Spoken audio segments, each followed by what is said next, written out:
ಜನರ ಪರಿಸ್ಥಿತಿ ಆ ಸ್ಥಿತಿಗತಿಗಳೆಲ್ಲ ನೋಡಿದಾಗ ಹೇಗನ್ಸುತ್ತೆ? ಇದು ತುಂಬ ಕಷ್ಟದ ಪ್ರಶ್ನೆ ಉತ್ತರ ಕೊಡೋದು. ಚುನಾವಣೆಯಲ್ಲಿ ಅಧಿಕಾರಕ್ಕೆ ಬರ್ತೇವೆ ಅಂತೇಳಿ ನೀವು ಹೊರಟಿದ್ರಲ್ಲ, ಇದು ಪವಾಡ ನಿರೀಕ್ಷೆ ಮಾಡಿಯೋ ಅಥವಾ ನಮ್ದೊಂದು ಪ್ರಯತ್ನ ಇರಲಿ ಅಂತ? ಈಗ ಸಿದ್ದರಾಮಯ್ಯ, ಯಡಿಯೂರಪ್ಪ, ಡಿ ಕೆ ಶಿವಕುಮಾರ್ ತರದವರು ನಾವು ಭ್ರಷ್ಟಾಚಾರ ವಿರೋಧಿಗಳು ಅಂದರೆ ನಂಬೋದಿಕ್ಕಾಗುತ್ತಾ? ಅಂದರೆ ರವಿಕೃಷ್ಣಾರೆಡ್ಡಿ ಅವರು ತಲೆಗೆ ಟೋಪಿ ಹಾಕೊಂಡು ಕೈಗೆ ಲಾಠಿ ಹಿಡ್ಕೊಂಡು ಅಧಿಕಾರಶಾಹಿಯನ್ನು ಅವರು ಬೆದರಿಸಕ್ಕೆ ಹೊರಟಿದ್ದಾರೆ, ಪ್ರಚಾರ ತಗೊಳಕ್ಕೆ ಹೊರಟಿದ್ದಾರೆ. ಈ 2022 ಜನವರಿ 26 ಕೇಳಿದೀನಿ, ಬಾಯಲ್ಲಿ ಸೀಟಿ ಕೈಯಲ್ಲಿ ಲಾಠಿ ಅಂತ. ಡಿಪಾರ್ಟ್ಮೆಂಟ್ ಇದೆ, ಪೊಲೀಸ್ ಡಿಪಾರ್ಟ್ಮೆಂಟ್ ಇದೆ, ಅವ್ರು ನೋಡ್ಕೊಳ್ತಾರೆ. ನೀವ್ ಯಾಕೆ ಮಾಡ್ತೀರಾ ಕೆಲಸ? ಕೊಡಿ. ನಮ್ಮ ಕೂಲಿಗಳು, ನಮ್ಮ ಸಂಬಳದಲ್ಲಿ ಬದುಕ್ತಿರುವಂತ ಕೂಲಿಗಳು. ನೀವು ಅಧಿಕಾರಿಶಾಹಿ ವಿರುದ್ಧ ತಿರುಗಿ ಬೀಳ್ತೀರಿ, ಆದ್ರೆ ಪೊಲೀಸ್ನವರು ಇನ್ಯಾರ್ದೋ ಆದೇಶವನ್ನು ಕಾಯ್ಬೇಕಲ್ಲ, ಅದನ್ನು ಅರ್ಥ ಮಾಡ್ಕೋಬೇಕಲ್ಲ ನೀವು. ಅರ್ಥ ಮಾಡ್ಕೊಳ್ಳೋ ದರ್ದು ನನಗೇನಿದೆ? ಸಂಬಳ ತಗೊಳ್ತಿರೋ ನಾವನು ಸಂವಿಧಾನದ ಮೇಲೆ ಹಣ ಇಟ್ಟು ಏನು 50,000 ಲಕ್ಷ ರೂಪಾಯಿ ಸಂಬಳ ತಗೊಳ್ತಿರೋ ಕುನ್ನಿ ಯಾವುದು?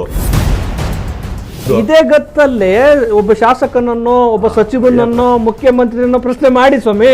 ನಾವು ಯಾವನ ವಿರುದ್ಧ ಹೋಗಿ ಹೋರಾಟ ಮಾಡ್ತಿದ್ವೋ ಅವನಿಗೆ ಅವನ ಹಣ ತಗೊಂಡು ಹೆಂಡ ಕುಡಿದು ಜಾತಿ ನೋಡ್ಕೊಂಡು ಗೆಲ್ಲಿಸ್ತಿರೋವಾಗ ನಾವ್ ಹೆಂಗೆ ಬೆಂಬಲಿಸೋದು?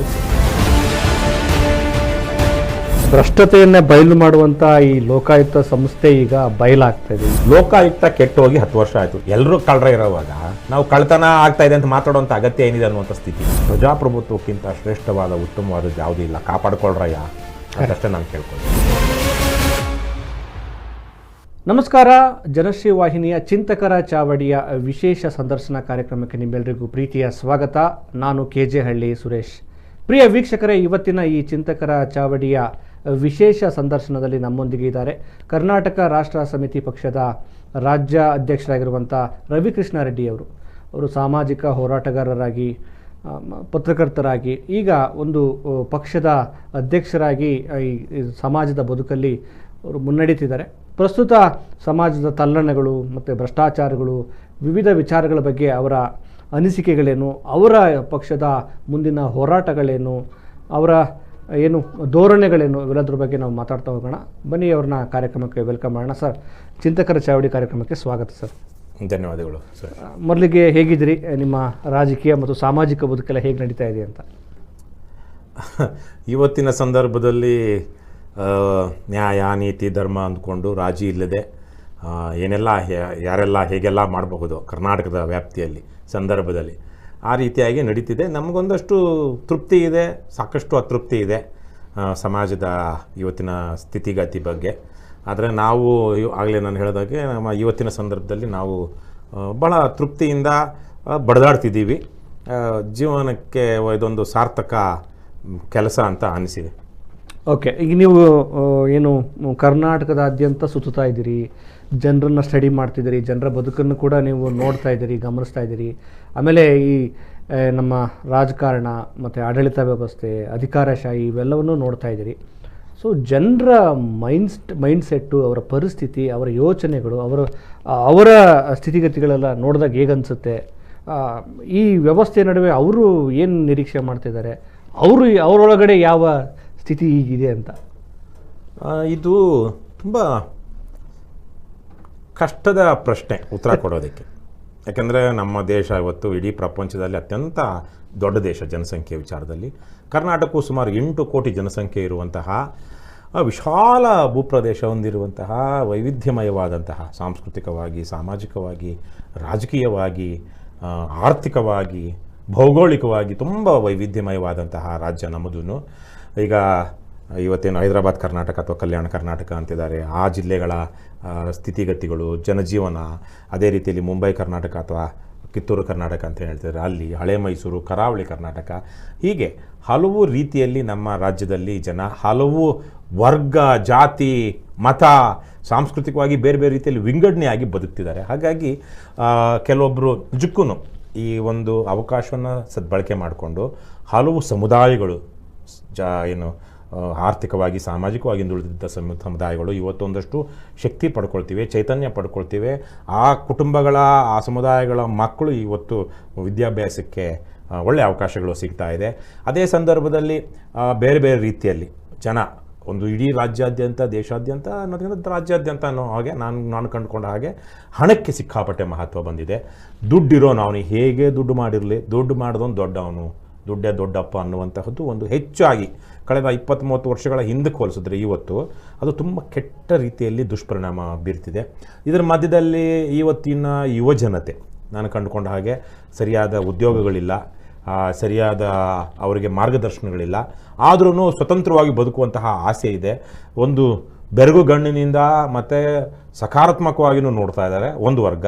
ಅದೇ ಇನ್ನೊಂದು ವರ್ಗ ಇವತ್ತು ಊರುಗಳಲ್ಲಿ ಈ ಹಲ್ಕಾಗಳು, ಈ ಕ್ರಿಕೆಟರ್ಸು, ಸಿನಿಮಾ ಸ್ಟಾರ್ಸು ಇವರೆಲ್ಲ ಸೇರಿಕೊಂಡು ಈ ಆನ್ಲೈನ್ ಗ್ಯಾಮ್ಲಿಂಗ್ ಹುಚ್ಚಿಡಿಸಿರೋದ್ರಿಂದಾಗಿ ಬಹಳಷ್ಟು ಜನ ಪಾಪ ಮುಗ್ಧ ಯುವಕರು, ಹಳ್ಳಿಗಾಡಿನ ಯುವಕರು ಗ್ಯಾಮ್ಲಿಂಗ್ಗೆ, ಹಳ್ಳಿಗಾಡಿ ಅಂತಲ್ಲ ಬಹಳಷ್ಟು ನಗರಗಳಲ್ಲೂ ಗ್ಯಾಮ್ಲಿಂಗ್ ಒಳಗಾಗಿದ್ದಾರೆ. ಸಾಕಷ್ಟು ಕುಟುಂಬಗಳು ಅದರಿಂದ ನಾಶ ಆಗಿವೆ. ಅದೇ ರೀತಿಯಲ್ಲೇ ಡ್ರಗ್ಸು, ಗಾಂಜಾ, ಅಫೀಮು, ಹೆರಾಯಿನ್ನು ಈ ಥರದ್ದು ಏನು ಡ್ರಗ್ಸ್ ಇದೆ ಇದು ವ್ಯಾಪಕವಾಗಿ ಇವತ್ತು ಹೆಚ್ಚು ಬಳಕೆ ಆಗ್ತಾ ಇದೆ. ಹಾಗಾಗಿ ಏನು ಕುಟುಂಬಕ್ಕೆ ಆಸರೆ ಆಗಬೇಕಾಗಿದ್ದಂತಹ ಮಕ್ಕಳು ಇವತ್ತು ಎಷ್ಟೋ ಕುಟುಂಬಗಳಲ್ಲಿ ಕೈಗೆ ಸಿಗ್ತಾ ಇಲ್ಲ, ಹೀಗೆಲ್ಲ ಆಗ್ತಿದೆ. ಇನ್ನೊಂದಷ್ಟು ಕುಟುಂಬಗಳಲ್ಲಿ ಯಾವುದೋ ಅವ್ರ ಕುಟುಂಬದ ವಾತಾವರಣ, ಅಲ್ಲಿದ್ದಂತಹ ಸಂಸ್ಕಾರ, ಅವರ ಒಂದು ಪ್ರಾಮಾಣಿಕತೆ ಅಥವಾ ಮಕ್ಕಳು ಅದಕ್ಕೆ ಸ್ಪಂದಿಸಿದ್ದು. ಯಾಕಂದರೆ ಅಪ್ಪ ಅಮ್ಮ ಒಳ್ಳೆಯವರಾಗಿದ್ರು ಮಕ್ಕಳು ಒಳ್ಳೆಯವರಾಗಿರ್ಬೇಕು ಅಂತಿಲ್ಲ, ಅಪ್ಪ ಅಮ್ಮ ಸರಿಯಾಗಿ ನೋಡ್ಕೊಳ್ಳಿಲ್ಲ ಅಂದ್ರೂ ಮಕ್ಕಳು ಎಷ್ಟೋ ಮಕ್ಕಳು ಚೆನ್ನಾಗಿ ಬೆಳೆದಿರ್ತಾರೆ ಅವರೊಂದು ಇದರಲ್ಲಿ. ಹಾಗಾಗಿ ಅಷ್ಟಿದ್ರೂ ಒಂದಷ್ಟು ಇದು ಆ ಥರ ಇದ್ರೂ ಮಕ್ಕಳನ್ನು ಕುಟುಂಬವನ್ನು ನಿಲ್ಲಿಸ್ತಿರುವಂಥದ್ದನ್ನು ನಾವು ನೋಡ್ತಿದ್ದೀವಿ. ಇವತ್ತಿರುವಂಥ ಅವಕಾಶಗಳನ್ನ ಅವರು ಬಳಕೆ ಮಾಡಿಕೊಂಡು ನಗರಗಳಿಗೆ ಬಂದು ವಿಶೇಷವಾಗಿ ಅಲ್ಲೊಂದು 10-20 ಸಾವಿರ ಒಂದು ಆರ್ಥಿಕ ಏನು ಸೆಕ್ಯೂರ್ಡ್ ಜಾಬು ಇರುವಂತಹ ಆದಾಯ ಇರುವಂಥದ್ದು. ಗಾರ್ಮೆಂಟ್ಸು ಕರ್ನಾಟಕದಲ್ಲಿ ಆಗ ನೋಡಿದ್ರೆ ಭಾಳಷ್ಟು ಕಡೆಗಳಲ್ಲಿ ಹಳ್ಳಿಗಳಲ್ಲಿ ಹೆಣ್ಣು ಮಕ್ಕಳಿಗೆ ಕುಟುಂಬಗಳಿಗೆ ಒಂದು ಚೈತನ್ಯವನ್ನು ಗಾರ್ಮೆಂಟ್ಸ್ ಕಾರ್ಖಾನೆಗಳು ಕೊಟ್ಟಿದೆ. ಇನ್ನು IT BT ಹೀಗೆ ಇದೊಂದು ತುಂಬ ವಿಭಿನ್ನವಾದಂತಹ ವಿಶೇಷವಾದಂತಹ ಸಂದರ್ಭ ನನ್ನ ಪ್ರಕಾರ ಇವತ್ತಿರುವಂಥದ್ದು. ಹಾಗಾಗಿ ಜನ ಚೆನ್ನಾಗಿದ್ದಾರಾ? ಹೌದು ಚೆನ್ನಾಗಿದ್ದಾರೆ. ಜನ ಕೆಟ್ಟಿದ್ದಾರಾ? ಹೌದು ಕೆಟ್ಟಿದ್ದಾರೆ. ಚೆನ್ನಾಗಿ ಬದುಕ್ತಿದ್ದಾರಾ? ಹೌದು ಬದುಕ್ತಿದ್ದಾರೆ. ನೋವಿದೆಯಾ? ಹೌದು ಸಿಕ್ಕಾಪಟ್ಟೆ ನೋವಿದೆ. ಜನರಿಗೆ ಡಿಪ್ರೆಷನ್ ಇದೆಯಾ? ಇದೆ. ಎಷ್ಟೋ ಜನರಿಗೆ ಏನು ಈ ಡಿಪ್ರೆಷನ್ನು ಅಥವಾ ಈ ಒತ್ತಡದ ಬದುಕನ್ನು ತಡ್ಕೊಳ್ಳಲಿಕ್ಕಾಗದೆ ಮಕ್ಕಳಾಗ್ತಾ ಇಲ್ಲ. ನೀವು ನೋಡಿದ್ರೆ ಬೆಂಗಳೂರಲ್ಲಿ ವಿಶೇಷವಾಗಿ 30-35 ಇರುವಂತಹ ವಿಶೇಷವಾಗಿ IT BTಲಿ ಒಂದು ಸ್ಟ್ರೆಸ್ಫುಲ್ ಎನ್ವೈರನ್ಮೆಂಟಲ್ಲಿ ಕೆಲಸ ಮಾಡ್ತಿರುವಂಥವ್ರಿಗೆ ಅದರಿಂದಾನೇ ಅವರಿಗೆ ಏನು ಸರಿಯಾಗಿ ಮಕ್ಕಳು ಆಗ್ತಾ ಇಲ್ಲ. ಅದೊಂದು ಬೇರೆ ರೀತಿಯ ಬಂಜೆತನ ಅಥವಾ ಷಂಡತನ ಅಂತ ಯಾವುದಿದೆಯೋ ಅದನ್ನು ಸ್ವಲ್ಪ ಹೆಚ್ಚಾಗ್ತಾ ಇದೆ. ಹಾಗಾಗಿ ಆಮೇಲೆ ಇವತ್ತು ಬದುಕಿಗೆ ಬೆಲೆ ಇದೆಯಾ? ಇದೆ. ಇಲ್ವಾ? ಇಲ್ಲ. ಯಾವುದೋ ಒಂದು ಇಲ್ಲಿ ಯಾವುದು JCBನೋ RCBನೋ ವಿಕ್ಟರಿ ಪ್ಯಾರಡೈಸ್ ಹತ್ರ 2 ಲಕ್ಷ 5 ಲಕ್ಷ 10 ಲಕ್ಷ ಕೊಟ್ಟು ಸರ್ಕಾರ ಕೊಡೋದನ್ನು ಜನರ ನೋವನ್ನು ಸಹ ಫೋಟೋ ತಗೊಂಡು ಜನಕ್ಕೆ ಇದು ಮಾಡ್ತಾರೆ. ಅದೇ ರೀತಿಯಲ್ಲಿ ಏರೋಪ್ಲೇನರ್ಸ್ ಹತ್ರ 1 ಕೋಟಿ ಕೊಡ್ತಾರೆ. ಹೀಗೆ ನಾನಾ ರೀತಿಯಲ್ಲಿ ನನಗೆ ಇದು ಇವತ್ತಿನ ಸಂದರ್ಭಕ್ಕೆ ಇದು ಯಾರೇ ಸಮಾಜಶಾಸ್ತ್ರಜ್ಞರಾಗಲಿ, ರಾಜಕಾರಣಿಗಳಾಗಲಿ, ಬೇರೆ ತರಹದ ವಿಜ್ಞಾನಿಗಳು ಸಹ ಭಾಳ ಗಂಭೀರವಾಗಿ ಚಿಂತಕರು ಸೇರಿದಂತೆ, ಪತ್ರಕರ್ತರಿಗೂ ಸೇರಿದಂತೆ ಇದೊಂದು ಗೊಂದಲದ ಹೆಟ್ರೋಜಿನಿಯಸ್ ಎನ್ವೈರ್ನ್ಮೆಂಟು. ಇದೊಂದು ಹೋಮೋಜಿನಿಯಸ್ ಒಂದೇ ರೀತಿಯಲ್ಲಿ ನಾವು ನೋಡೋದಕ್ಕಾಗೋದಿಲ್ಲ. ಇಲ್ಲಿ not only black and white but also grey ಅಂತಾರಲ್ವ. ಹಾಗಾಗಿ ವಿವಿಧ, ನನ್ನ ಪ್ರಕಾರ ರೈನ್ಬೋ ಕಲರ್ಸು, ವಿವಿಧ ಛಾಯೆಗಳಿರುವಂತಹ ಸಮಾಜ ಇದು. ಬಡತನ ಇದೆ, ನಿರುದ್ಯೋಗ ಇದೆ. ಹಳ್ಳಿಗಳಲ್ಲಾಗಲಿ ಹೇಳ್ದಂಗೆ ನಾನು ಇನ್ನು ಬರೀ ಗ್ಯಾಮ್ಲಿಂಗ್ ಅಷ್ಟೇ ಅಲ್ಲ, ನಿರುದ್ಯೋಗ ಅಷ್ಟೇ ಅಲ್ಲ, ವಿಶೇಷವಾಗಿ ಹೆಂಡ ಮದ್ಯ ಅದು ತುಂಬ ದೊಡ್ಡ ಮಟ್ಟದಲ್ಲಿ ಕುಟುಂಬಗಳನ್ನು ಹಾಳು ಮಾಡ್ತಿದೆ. ಕೇಳೋರು ಯಾರು?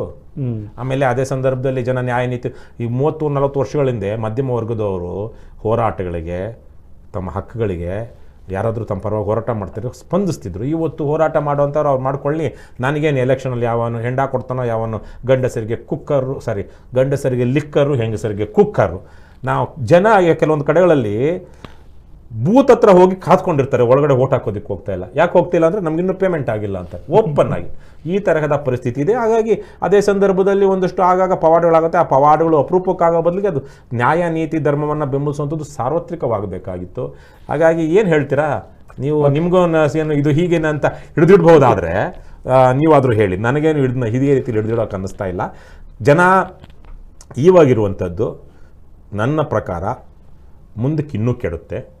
ಈಗೇನೋ ಸ್ವಲ್ಪ ಬದುಕ್ತಿದ್ವಿ, ಸ್ವಲ್ಪ ಐಷಾರಾಮಿ ಬದುಕು ಇರಬಹುದು, ಒಂದಷ್ಟು ಆರ್ಥಿಕ ಭದ್ರತೆ ಇರಬಹುದು. ಆದರೆ ಮುಂದಿನ ದಿನಗಳ ಸವಾಲುಗಳು, ವಿಶೇಷವಾಗಿ ಅರಾಜಕತೆ ಯಾವ ಕಾರಣದಿಂದ ಬರುತ್ತೆ?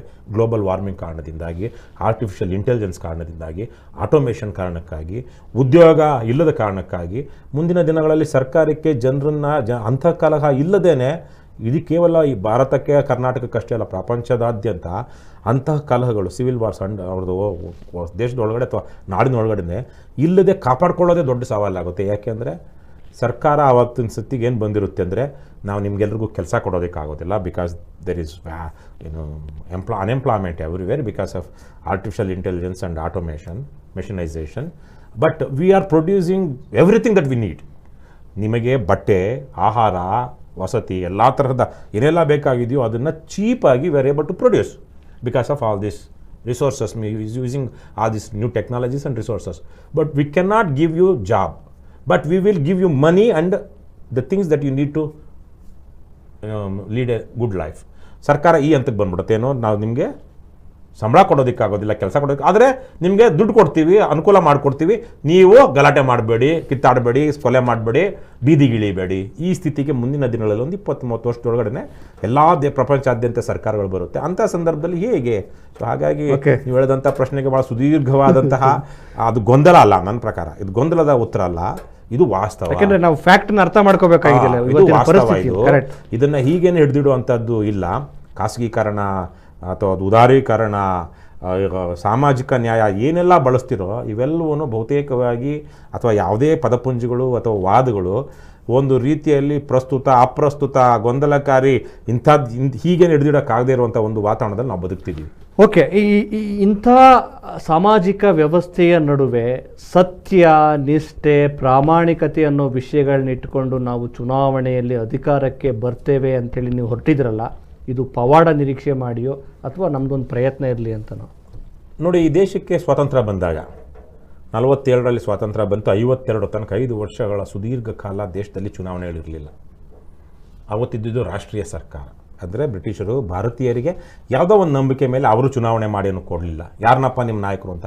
ಅವತ್ತು ಯಾರು ನಾಯಕರು ಇದ್ದರು ಅವರನ್ನೇ ರಾಜಾಜಿ ಅವರನ್ನು ಗವರ್ನರ್ ಜನರಲ್ ಆಗಿ ಮಾಡಿ, ನೆಹರೂರವರನ್ನು ಪ್ರಧಾನಮಂತ್ರಿಯಾಗಿ ಮಾಡಿ, ಯಾಕಂದರೆ ಅವತ್ತೆಲ್ಲ ದೇಶವ್ಯಾಪಿಯಾಗಿ ಒಪ್ಕೊಂಡ್ರು ಜನ. ಅಂದರೆ ಮೌನವಾಗಿ ಬೇರೆ ರೀತಿಯಲ್ಲೋ 52ರಲ್ಲಿ ಸಂವಿಧಾನವನ್ನು 1950 ಜನವರಿ 26ರಂದು ನಾವು ಜಾರಿ ಮಾಡ್ಕೊಂಡು ಅನುಷ್ಠಾನ ಮಾಡ್ಕೊಂಡ್ಮೇಲೆ ಗಣರಾಜ್ಯವಾಯಿತು.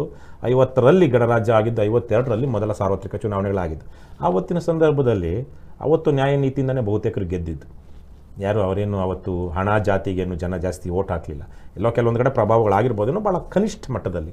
ಸೊ 52 ವರ್ಷಗಳ ಹಿಂದೆ 52ನೇ ಇಸ್ವಿನಲ್ಲಿ, ಅಂದರೆ ಸುಮಾರು 70 ವರ್ಷಗಳ ಹಿಂದೆ ನ್ಯಾಯ, ನೀತಿ, ಧರ್ಮ, ಜನಪರ ಸಿದ್ಧಾಂತಗಳು ಅಥವಾ ವಿಚಾರಗಳು ಇವೆಲ್ಲವೂ ಅವತ್ತು ಮುಖ್ಯ ಆಗಿತ್ತು. ಜನ ವಿಶೇಷವಾಗಿ ಕಾಂಗ್ರೆಸ್ ಸಂಘಟನೆ ಅಥವಾ ಪಕ್ಷ ಏನಿತ್ತು, ಮಹಾತ್ಮ ಗಾಂಧೀಜಿಯವರ ನೇತೃತ್ವದಲ್ಲಿ ನಡೆದಂಥ ಹೋರಾಟ, ಅವರು ಇಲ್ಲಿ ಜೀವ ಹಾನಿ ಇಲ್ಲದೆ, ಹಿಂಸಾಚಾರ ಇಲ್ಲದೆ, ದಬ್ಬಾಳಿಕೆ ಇಲ್ಲದೆ ಅಥವಾ ದೊಡ್ಡ ಮಟ್ಟದ ಅರಾಜಕತೆ ಇಲ್ಲದೆ ದೇಶಕ್ಕೆ ರಾಜಕೀಯ ಸ್ವಾತಂತ್ರ್ಯವನ್ನು ತಂದು ಪರಕೀಯರನ್ನು ಓಡಿಸಿದಂತಹ ಒಂದು ಮಹತ್ತರವಾದ ಸನ್ನಿವೇಶದಲ್ಲಿ ಆ ವಿಚಾರವನ್ನು ಗಮನದಲ್ಲಿಟ್ಕೊಂಡು ಕೃತಜ್ಞತಾಪೂರ್ವಕವಾಗಿ ಕಾಂಗ್ರೆಸ್ನ ಬಹಳ ದೊಡ್ಡ ಮಟ್ಟದಲ್ಲಿ ಬೆಂಬಲಿಸಿದ್ರು. ಮತ್ತು ಕಾಂಗ್ರೆಸ್ ಸಂಘಟನೆಯಲ್ಲಿ ಇದ್ದುಕೊಂಡೇ ನೆಹರೂರವರು ಅಥವಾ ಆವತ್ತಿನ ಸಂದರ್ಭದಲ್ಲಿದ್ದಂಥ ಕೆಲವು ವಿಚಾರಗಳನ್ನು, ಏನು ವೈಚಾರಿಕ ಭಿನ್ನಾಭಿಪ್ರಾಯಗಳನ್ನು, ಸೈದ್ಧಾಂತಿಕ ಭಿನ್ನಾಭಿಪ್ರಾಯಗಳ ಹಿನ್ನೆಲೆಯಲ್ಲಿ ರಾಮಮನೋಹರ್ ಲೋಹಿಯಾರ್ ಅವರು ಸೇರಿದಂತೆ, ಜಯಪ್ರಕಾಶ್ ನಾರಾಯಣ್ ಅವರು ಸೇರಿದಂತೆ ಅನೇಕ ಜನ ಬೇರೆ ಪಕ್ಷಗಳನ್ನು ಕಟ್ಟಿಕೊಂಡ್ರು. ಆವತ್ತಿಗೆ ಕಮ್ಯುನಿಸ್ಟ್ ಪಕ್ಷದವರು ಇದ್ದರು, ಹಿಂದೂ ಮಹಾಸಭಾದ ಜನಸಂಘ ಇತ್ತು. ಇವರೆಲ್ಲರಿಗೂ ಇದ್ದುದ್ರಲ್ಲಿ ಪ್ರಾಮಾಣಿಕರು ಅಂತ ಯಾರೆಲ್ಲ ಹೇಳ್ತಾರೋ ಹಲವಾರು ವೈಚಾರಿಕ ಭಿನ್ನಾಭಿಗಳ ಮಧ್ಯೆಯೂ ಒಳ್ಳೆಯವರು ಗೆದ್ದು ಬರ್ತಾಯಿದ್ರು. ಸೊ ಅದು ತದನಂತರದಲ್ಲಿ ಕೆಡ್ತಾ ಹೋಗಿರೋದು. ಇವತ್ತು ಆತ ಪರಿಸ್ಥಿತಿ ಇಲ್ಲ. ವಿಶೇಷವಾಗಿ ದಕ್ಷಿಣ ಭಾರತದಲ್ಲಿ ಎಲ್ಲೂ, ಕೇರಳ ಒಂದು ಬಿಟ್ಟರೆ, ಕೇರಳ ನಾವು ಇಟ್ಸ್ ಆನ್ ಎಕ್ಸೆಪ್ಷನ್. ಆದರೆ ತೆಲಂಗಾಣ, ಆಂಧ್ರ, ತಮಿಳುನಾಡು, ಕರ್ನಾಟಕ ಈ ಥರ 4 ರಾಜ್ಯಗಳು ಏನಿವೆ, ಈ ಗೋವಾನು ಸೇರಿದಂತೆ ಈ ಎಲ್ಲ ರಾಜ್ಯಗಳಲ್ಲಿ ಇವತ್ತು ಹಣ, ಜಾತಿ. ಈ ಕರ್ನಾಟಕದ ಮಟ್ಟಿಗೆ ನೀವು ನೋಡೋದಾದರೆ, ನೀವು ತುಂಬ ಚುನಾವಣೆಗಳನ್ನು ನೋಡಿದ್ದೀರಿ, ಜನರ ಜೊತೆ ಬೆರೀತಿದ್ದೀರಿ. ನೀವು ದುಡ್ಡು ಕೊಡಬೇಕು, ಹೆಂಡ ಹಂಚಬೇಕು, ನಿಮಗೆ ಜಾತಿ ಪ್ರಭಾವ ಇರಬೇಕು ಅನ್ನೋ ವ್ಯವಸ್ಥೆಯಲ್ಲಿ ನಿಮ್ಮ ಮಾತುಗಳು ಅವ್ರಿಗೆ ಇಷ್ಟ ಆಗ್ತವ ಅಂತ ಅಲ್ಲ, ಜನಕ್ಕೆ ಇಷ್ಟ ಆಗ್ತಾ ಇಲ್ಲ ಅಂತಲ್ಲ, ಇಷ್ಟ ಆಗುತ್ತೆ. ಈಗ ನೋಡಿ, ಜ್ಞಾನ ಮತ್ತು ಪರಿಜ್ಞಾನ ಅಂತ ಎರಡಿದೆ. ಓಕೆ, ತಿಳಿವು, ಅರಿವು ಹಲವು ವಿಚಾರಗಳಲ್ಲಿ ಜನಕ್ಕೆ ಇವತ್ತು ದೇಶಾದ್ಯಂತ ಇವತ್ತು because of smartphone, social media, WhatsApp university ಇರಬಹುದು. ಆದರೆ ಮಾಹಿತಿ ಇದೆ. ಅಂದರೆ ಮಾಹಿತಿ ಜ್ಞಾನ ಅಲ್ಲ, ಆದರೆ ಮಾಹಿತಿಯನ್ನು ತಗೊಂಡು ಅದನ್ನು ಡಿಸೆಕ್ಟ್ ಮಾಡಿ ಯಾವುದು ಸರಿ ಯಾವುದು ತಪ್ಪು ಅಂತ ಅರಿವು ಬರುತ್ತಲ್ಲ, ಅದು ಜ್ಞಾನ. ಸತ್ಯಾನ್ವೇಷಣೆ, ಅದು ಜ್ಞಾನ. ಏನೋ ಈ ವಿಚಾರ ಸರಿ, ಈ ವಿಚಾರ ತಪ್ಪು ಅನ್ನೋಂಥದ್ದು ಅದೂ ಇವತ್ತಿನ ಜನಕ್ಕಿದೆ, ಬಹುತೇಕರಿಗೆ. ಯಾಕಂದರೆ ಮಾಹಿತಿ ಅಷ್ಟು ಸಿಗ್ತಾ ಇದೆ. ಅದನ್ನು ತಗೊಂಡ ಮೇಲೆ ಮಾಹಿತಿ ನಮ್ಮಲ್ಲೊಂದು ಚಿಂತನ ಮಂಥನ ಸಬ್ಜೆಕ್ಟಿವ್ ಆಗಿ, ಅಂದರೆ ನಮ್ಮ ವೈಯಕ್ತಿಕ ಅನುಭವದ ಆಧಾರದ ಮೇಲೆ ಒಂದಷ್ಟು ಚಿಂತನ ಮಂಥನಗಳಾಗಿ ಜನಕ್ಕೆ ಜ್ಞಾನವೂ ಇದೆ. ಇಲ್ಲದೆ ಇರೋದು ಪರಿಜ್ಞಾನ. ಏನದು ಪರಿಜ್ಞಾನ? ಇದು ಸರಿ, ಇದು ತಪ್ಪು, ನಾನು ಸರಿಯಾದದ್ದನ್ನೇ ಮಾಡಬೇಕು ಅಂತ ಹೋಗೋದಿದೆಯಲ್ವಾ, ಅದು ಪರಿಜ್ಞಾನ. ಆ ಪರಿಜ್ಞಾನ ಇಲ್ಲ ಇವತ್ತಿನ ಜನಕ್ಕೆ. ಹಣ ತಗೊಳ್ಳೋದು ತಪ್ಪು ಎಲೆಕ್ಷನ್ನಲ್ಲಿ ಅಂತ ಗೊತ್ತಿದೆ, ಸಾರಾಯಿ ಕುಡಿದು ಓಟ್ ಹಾಕೋದು ತಪ್ಪು ಅಂತ ಗೊತ್ತಿದೆ. ನನ್ನ ಜಾತಿಯ ಅಧಮ ಅವನು ನನ್ನ ಸ್ನೇಹಿತರ ಮನೆಗೋ ಇನ್ನೊಬ್ಬರ ಮನೆಗೋ ಹೋಗಿ ಅವನು ಆ ಹೆಣ್ಮಗಳನ್ನ ಇನ್ನೊಬ್ಬರನ್ನ ರೇಪ್ ಮಾಡಿದ್ದಾನೆ, ಅವನು ಜೈಲ್ಗೆ ಹೋಗಿದ್ದಾನೆ, ಭ್ರಷ್ಟಾಚಾರ ಮಾಡಿದ್ದಾನೆ, ಅವನು ಅಧಮ ನೀಚ ಆಗಿದ್ದಾನೆ, ನನ್ನ ಏನು ಬೆಂಬಲವನ್ನು ದುರ್ಬಳಕೆ ಮಾಡಿಕೊಂಡು ಬೆಳೆದಿದ್ದಾನೆ, ಇವತ್ತು ಅವನು ಸಮಾಜಕ್ಕೆ ಶತ್ರು ಅಂತ ಗೊತ್ತಿದ್ರೂ ಅವನು ನನ್ನ ಜಾತಿಯವನು ಅನ್ನೋ ಏಕೈಕ ಕಾರಣಕ್ಕೆ ಓಟ್ ಹಾಕೋದಿದೆಯಲ್ವಾ, ಓಕೆ, ಆ ಪರಿಜ್ಞಾನ ಇಲ್ಲ. ಏನು ಅವ್ನು ಕೆಟ್ಟವನು ಅಂತ ಗೊತ್ತು, ಇವ್ನು ಬೆಂಬಲಿಸಬಾರ್ದು ಅಂತ ಗೊತ್ತು, ಅವನ್ನ ಗೆಲ್ಲಿಸಬಾರ್ದು ಅಂತಲೂ ಗೊತ್ತು, ತಪ್ಪು ಅದು ನೀನೇ ಮಾಡ್ಕೊಳ್ಳೋ ಮೋಸ ಅಂತ ಗೊತ್ತು. ಆದರೆ ಜನ ಯಾವ ಥರ ತೀರ್ಮಾನ ಮಾಡ್ತಾರೆ, ಈಗ ಸಿಗರೇಟ್ ಸೇದೋದ್ರಿಂದ ಕ್ಯಾನ್ಸರ್ ಬರುತ್ತೆ, ಬೇರೆ ಬೇರೆ ಕಾಯಿಲೆಗಳು ಬರುತ್ತೆ ಅಂತ ಗೊತ್ತಿದ್ರು ಸಿಗರೇಟ್ ಸೇದುವುದನ್ನು ಬಿಡಲಾರದಂತಹ, ನಾನು ಹೇಳ್ತಿರೋದು ಈಗ ಹೇಳ್ತೀನಿ, ವರ್ಲ್ಡ್ ಹೆಲ್ತ್ ಆರ್ಗನೈಸೇಷನ್ WHO ಹೇಳಿದೆ, with the very first sip of alcohol that you consume your chances of getting cancer increases ಅಂತ. ಅಂದರೆ ನೀವು ಹೆಚ್ಚು ಇಲ್ಲಿ ತನಕ ಸ್ಟ್ಯಾಟಿಸ್ಟಿಕ್ಸ್ ಏನು ಹೇಳುತ್ತೆ, ಮದ್ಯಪಾನ ಮಾಡುವಂಥವರಿಗೆ ಕ್ಯಾನ್ಸರ್ ಯಾವುದಾದ್ರು ಕ್ಯಾನ್ಸರ್ ಇಂಥದಕ್ಕೆ ಬರುತ್ತೆ ಅಂತಿಲ್ಲ, ಕೆಲವೊಂದು ಕ್ಯಾನ್ಸರ್ ಬಿಟ್ಟರೆ ಈ ಶ್ವಾಸಕೋಶದ ಕ್ಯಾನ್ಸರ್ ಗ್ಯಾರಂಟಿ ಆಗೋದು ಏನು ಇದರಿಂದನೇ ಬರುತ್ತೆ ಅಂತಿದೆ. ಆದರೆ ಭಾಳಷ್ಟು ಬೇರೆ ಬೇರೆ ಥರದ ಕ್ಯಾನ್ಸರ್ ಇದೆಯಲ್ವಾ, ಕ್ಯಾನ್ಸರ್ ಬಂದಿರುವಂಥವ್ರನ್ನ ಜನರು ನೋಡಿದಾಗ ಅದರಲ್ಲಿ ಮದ್ಯಪಾನ ಮಾಡಿರುವಂಥವ್ರ ಸಂಖ್ಯೆನೇ ಜಾಸ್ತಿ ಇದೆ ಮದ್ಯಪಾನ ಮಾಡದೇ ಇರೋರಿಗಿಂತ. ಹಾಗಾಗಿ ಮದ್ಯಪಾನ ಯಾವುದೋ ನಮ್ಮ ದೇಹದಲ್ಲಿ ಏನನ್ನೋ ಒಂದನ್ನು ಪ್ರಚೋದಿಸುತ್ತೆ. ಹಾಗಾಗಿ ಕ್ಯಾನ್ಸರ್ಗೂ ಮದ್ಯಪಾನಕ್ಕೂ ಒಂದು ಲಿಂಕ್ ಇದೆ, ಒಂದು ಅಂದರೆ ಅದು ಹೆಚ್ಚು ಕಾಣಿಸ್ಕೊಳ್ಳುತ್ತೆ ಅಂತ ಗೊತ್ತಿದೆಯಲ್ವಾ, ಮತ್ತೆ ಯಾಕೆ ಸೇರ್ತೀವಿ, ಯಾಕೆ ಕುಡಿತೀವಿ? ಆ ಪರಿಜ್ಞಾನ ಅಂದರೆ ನಾನು ಸತ್ಯವಾದದ್ದನ್ನೇ ಮಾಡಬೇಕು, ನ್ಯಾಯವಾದನ್ನೇ ನೋಡ್ಕೊಳ್ಬೇಕು, ಪ್ರಾಮಾಣಿಕನಾಗಿರಬೇಕು. ಇವತ್ತು ನಾವು ಸರ್ಕಾರದಲ್ಲಿ ವ್ಯವಸ್ಥೆಯಲ್ಲಿ ಈಗ ಸಿದ್ದರಾಮಯ್ಯ, ಯಡಿಯೂರಪ್ಪ, DK ಶಿವಕುಮಾರ್ ಥರದವರು ನಾವು ಭ್ರಷ್ಟಾಚಾರ ವಿರೋಧಿಗಳು ಅಂದರೆ ನಂಬೋದಿಕ್ಕಾಗುತ್ತಾ? ಅವರು ಭ್ರಷ್ಟಾಚಾರ ಅಸಲು ಅವ್ರಿಗೆ ಗೊತ್ತು ಭ್ರಷ್ಟಾಚಾರ ವಿರೋಧಿ ನಾನು ಅಂತ ಹೇಳಬೇಕು, ಮತ್ತು ನಾನು ಭ್ರಷ್ಟಾಚಾರ ಮಾಡಬಾರ್ದು ಅಂತ. ಆದರೆ ಬಿಟ್ಟಿದ್ದಾರಾ? ಭ್ರಷ್ಟಾಚಾರ ವಿರೋಧಿಗಳು ನಾವು ಅಂತ ಹೇಳೋದು ಬೇರೆ, ಭ್ರಷ್ಟಾಚಾರ ವಿರೋಧಿಗಳಾಗಿ ಭ್ರಷ್ಟಾಚಾರ ಇಲ್ಲದೆ ಬದುಕೋದು ಬೇರೆ. ಇವತ್ತು ಅವ್ರಿಗೆ ಗೊತ್ತಿಲ್ವ ಸಿದ್ದರಾಮಯ್ಯಗೆ, ಯಡಿಯೂರಪ್ಪನಿಗೆ, DK ಶಿವಕುಮಾರ್ಗೆ ಅಥವಾ ಕುಮಾರಸ್ವಾಮಿ ಅವರಿಗೆ, ನಮ್ಮ ರಾಜ್ಯದಲ್ಲಿರುವಂಥ JCB ಪಕ್ಷಗಳ ಮುಖಂಡರುಗಳಿಗೆ ಭ್ರಷ್ಟಾಚಾರ ಅಂದರೆ ನಾವು ಜನರ ಬೆಂಬಲವನ್ನು, ಜನರ ನಂಬಿಕೆಯನ್ನು ದುರ್ಬಳಕೆ ಮಾಡಿಕೊಂಡು ವೈಯಕ್ತಿಕವಾಗಿ ನಾನೇನೋ ಮಾಡಿಕೊಳ್ಳುವಂಥ ಒಂದು ಅನೀತಿಯುತ ಅಧರ್ಮದ ಕೆಲಸ ಅಂತ ಗೊತ್ತಿಲ್ವಾ? ಗೊತ್ತಿದೆ. ಆದರೆ ಬಿಟ್ಟಿದ್ದಾರಾ? ಬಿಟ್ಟಿಲ್ಲ. ಹಾಗಾಗಿ ಅದೇ ಜನರು ಅವರೇ ತಾನೇ, ಇವ್ರು ಬಂದವರೇನು ದೇವಲೋಕದಿಂದ ಹುಟ್ಟು ಬಂದ್ರ? ಇಲ್ವಲ್ಲ. ಜನರೇನೆ ಹೆಗಲ ಮೇಲೆ ಕೈ ಹಾಕೊಂಡು ಸರ್ ನೀವು ಗೆಲ್ಲಬೇಕು ಸರ್, ನಾನು ನಿಮ್ಮ ವೋಟ್ ಮಾಡ್ತೀನಿ ಸರ್ ಅಂತ ವೋಟ್ ಹಾಕಿ ಗೆಲ್ಲಿಸಿದವ್ರಲ್ವಾ? ಆ ಜನಕ್ಕೆ ನ್ಯಾಯ ಯಾವುದು, ಧರ್ಮ ಯಾವುದು ಅಂತ ಗೊತ್ತಿಲ್ವಾ? ಅವರು ಅಧರ್ಮನ ಬೆಂಬಲಿಸಿ ತಾನೇ, ಅಧರ್ಮವನ್ನು ಪಾಲಿಸಿ ತಾನೇ ಅಧರ್ಮಿಗಳನ್ನು ಬೆಂಬಲಿಸಿರುವಂಥದ್ದು. ಹಾಗಾಗಿ ಎಲ್ರಿಗೂ ಗೊತ್ತಿದೆ ಅಂತಹ ಒಂದು ವಿಷಮ ಪರಿಸ್ಥಿತಿ ಇವತ್ತಿನದ್ದು. ಇಂತಹ ಸಂದರ್ಭದಲ್ಲಿ ಪರಿಜ್ಞಾನ ಇಟ್ಟುಕೊಂಡು ಅದೇ ಥರ ನಡೆಯೋದಿದೆಯಲ್ವಾ, ಅದೇ ದೊಡ್ಡ ಸವಾಲು. ಆ ನಿಟ್ಟಿನಲ್ಲಿ ನಾವು KRS ಪಕ್ಷದಿಂದ ನಾವು ಕಳೆದ 6 ವರ್ಷಗಳಿಂದ ನಿರಂತರವಾಗಿ ನಮ್ಮದೇ ಆದ ರೀತಿಯಲ್ಲಿ ನಡ್ಕೊಂಡು, ಇಲ್ಲಾಂದಿದ್ರೆ ಇಷ್ಟೊತ್ತಿಗೆ ನಮ್ಮ ಪಕ್ಷದವ್ರ ಮೇಲೆ 60-70 ಕೇಸ್ ಇದೆ, ನನ್ನ ಮೇಲೆ 9 ಕೇಸ್ ಇದೆ, ನಾನು 7-8 ಕೇಸಲ್ಲಿ ಬೇಲ್ ಮೇಲೆ ಇದ್ದೀನಿ. ಇಷ್ಟೆಲ್ಲ ಇದ್ದುಕೊಂಡು ನಾವು ಇಷ್ಟೆಲ್ಲ ಹೋರಾಟ ಮಾಡಿ, ಅದು ನಮ್ಮ ಮೇಲೆ ಕೇಸ್ ಹಾಕಿರೋರು ಯಾರ ವೈಯಕ್ತಿಕ ಕೇಸ್ಗಳಲ್ಲ, ಇವೆಲ್ಲ ಸರ್ಕಾರಿ ಅಧಿಕಾರಿಗಳಿಗೆ ಕೆಲಸಕ್ಕೆ ಅಡ್ಡಿ ಅಂತೇಳಿ ನಾನ್ ಬೇಲಬಲ್ ಅಫೆನ್ಸಲ್ಲಿ ಪೊಲೀಸರು, ಸರ್ಕಾರಿ ಅಧಿಕಾರಿಗಳು ಇವೆಲ್ಲ ಸೇರ್ ಮಾಡಿರುವಂಥ ಕೇಸುಗಳು. ಭಾಳ ಗಂಭೀರವಾದ ಇವೇನು ಮೊಕದ್ದಮೆಗಳು. ಪ್ರತಿ ತಿಂಗಳು ಹೋಗಲಿಲ್ಲ, ತಿಂಗಳಿಗೂ 15 ದಿವಸಕ್ಕೆ ಹೋಗಲಿಲ್ಲ ಅಂದರೆ NBW ಇಶ್ಯೂ ಆಗುತ್ತೆ. ಸೊ ಇಷ್ಟೆಲ್ಲ ಇದ್ದುಕೊಂಡು ನಾವು ಯಾಕೆ ರಾಜ್ಯ ಆಗದೆ ಮಾಡ್ತಾ ಇದ್ದೀವಿ? ನಮ್ಮ ಥರ ಹಲವಾರು ಜನ ಇದ್ದಾರಲ್ವಾ.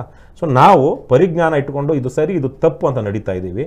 ಅದಕ್ಕೆ ಇವತ್ತಿನ ಸಂದರ್ಭದಲ್ಲಿ ಬಹಳ ಚೆನ್ನಾಗಿ ಇವಾಗ ಕರ್ನಾಟಕದಲ್ಲಿ ಕಾಂಬುಜಿ ಅಂತ ಒಂದು ಪದ ನಾನು ಹೇಳಿದ್ದಲ್ಲ, ಮೊದಲು ಚಂದ್ರಶೇಖರ್ ಪಾಟೀಲ್ ಹೇಳು ಕಾಂಗ್ರೆಸ್ ಬುದ್ಧಿಜೀವಿಗಳು ಅಂತ. ಈ ಕಾಂಗ್ರೆಸ್ ಬುದ್ಧಿಜೀವಿಗಳು ಅಂತ ಇವ್ರು ಏನಿದ್ದಾರೆ, ಇವತ್ತಿವರು ಬಹುತೇಕವಾಗಿ ಕಾಂಗ್ರೆಸ್ನ ಎಲ್ಲ ಭ್ರಷ್ಟಾಚಾರವನ್ನು BJPಯನ್ನು ವಿರೋಧಿಸುವ ಕಾರಣಕ್ಕಾಗಿ ಬೆಂಬಲಿಸುವಂಥವ್ರು. ಅವ್ರಿಗೆ ಗೊತ್ತಿಲ್ವಾ, ಐರಾವಣ ಮೈರಾವಣ ಅಂತ ಒಂದು ಕಥೆ ಕೇಳಿಲ್ವಾ ನಾವು? ರಾವಣನ ಜಾಗದಲ್ಲಿ ಅವ್ನು ಮೀರಿಸುವಂಥ ಅವ್ರನ್ನ ನಾವು ಐರಾವಣ ಮೈರಾವಣ ಬೆಂಬಲಿಸಿದ್ರೆ ಅವರು ರಾವಣನಿಗಿಂತ ಹೆಚ್ಚಿನ ಅಪಾಯಕಾರಿಗಳಾಗ್ತಾರೆ ಅಂತ ಕಾಂಗ್ರೆಸ್ನ ಅಪಾಯಗಳನ್ನು ಯಾಕೆ ಅವ್ರು ಮಾತಾಡೋದಿಲ್ಲ? ಗೊತ್ತಿದೆ ಅವ್ರಿಗೇನು. ನೀವು ಚಿಂತಕರ ಚಾವಡಿ ಅಂತ ಇಟ್ಟಿದ್ದೀರಾ, ಕರ್ನಾಟಕದಲ್ಲಿ ಚಿಂತಕರು ಅಂದರೆ ಯಾರು? ಬಹುತೇಕ ಯಾರು ಕಾಂಬೂಜಿಗಳೇ ಅಲ್ಲ. ರಿಯಲ್ ಆಗಿ ಯಾರು ಇರ್ತಾರೋ ಅವರು ಅಲ್ಲ. ಸಾಮಾನ್ಯವಾಗಿ ಇವತ್ತು ಬಹುತೇಕ ಚಿಂತಕರು ನಾವು ನಿಜದ ಚಿಂತಕರನ್ನು ಕರೆಸಬೇಕು ಅನ್ಕೊಂಡಿದ್ದೀವಿ. ಅಲ್ಲ, ನಾನು ಕೇಳ್ತಿರೋದು ಕರ್ನಾಟಕದಲ್ಲಿ ಚಿಂತಕರು ಅಂದ್ರೆ ಪ್ರಗತಿಪರರು ಹಂಗೆ ಆಗಿದೆ ಅಲ್ವಾ? ಪ್ರಗತಿಪರರನ್ನೇ ಚಿಂತಕರು ಅನ್ನುವಂತಹದ್ದು. ಪ್ರಗತಿಪರರು ಅಂದ್ರೆ ಯಾರು? ಯಾವ ಕೆಲವೊಂದು ಸಾಮಾಜಿಕ ನ್ಯಾಯವನ್ನು ಬಯಸುವಂಥವ್ರು, ಅಸಮಾನತೆ ಬೇಡ ಅನ್ನುವಂಥವ್ರು, ಕೋಮುವಾದ ಬೇಡ ಅನ್ನುವಂಥವ್ರು, ಇವರೇ ತಾನೇ ನಾವು ಅವ್ರನ್ನ ಬಹುತೇಕರಾಗಿ ಪ್ರಗತಿಪರ ಅಂತ ಬಂದಿದ್ದು. ಹಾಗಿದ್ರೆ ಕಾಂಗ್ರೆಸ್ ಪರವಾದ ಈ ಚಿಂತಕರನ್ನ, ಬುದ್ಧಿಜೀವಿಗಳನ್ನ ನೀವು ಏನ್ ನೋಡ್ತಿದ್ರಿ, ಅಥವಾ ಅವ್ರೇನು ಅವರ ಅಪೇಕ್ಷೆ ಏನು? ಹಂಗಾದ್ರೆ ಅವ್ರ ಅಪೇಕ್ಷೆ ಏನಿಲ್ಲ, ಅವ್ರಿಗೆ ಗೊತ್ತಿದೆ ಯಾವ್ದು ಸರಿ ಯಾವ್ದು ತಪ್ಪು ಅಂತ. ಆದ್ರೆ ಅನುಕೂಲ ಸಿಂಧು ರಾಜಕಾರಣ ತರಕ್ಕೆ ಅಂದ್ರೆ ಅವರು ಅವಕಾಶವಾದಿಗಳಾಗಿದ್ದಾರೆ. ನೀವು ಬಿಜೆಪಿಯನ್ನ ವಿರೋಧಿಸುವಂತಹ ಕಾರಣಕ್ಕಾಗಿ ಕಾಂಗ್ರೆಸ್ನ ಕಡು ಭ್ರಷ್ಟರನ್ನ, ಕಡು ಜನದ್ರೋಹಿಗಳನ್ನ ಬೆಂಬಲಿಸುವಂತಹ ಒಂದು ಅಪಾಯಕಾರಿ ಹೀನಾಯ ಸ್ಥಿತಿಗೆ ಬಂದಿದ್ದೀರಾ. ನೀವು ಮಧ್ಯದಲ್ಲೇ ನಿಲ್ಬೋದಿತ್ತಲ್ಲ.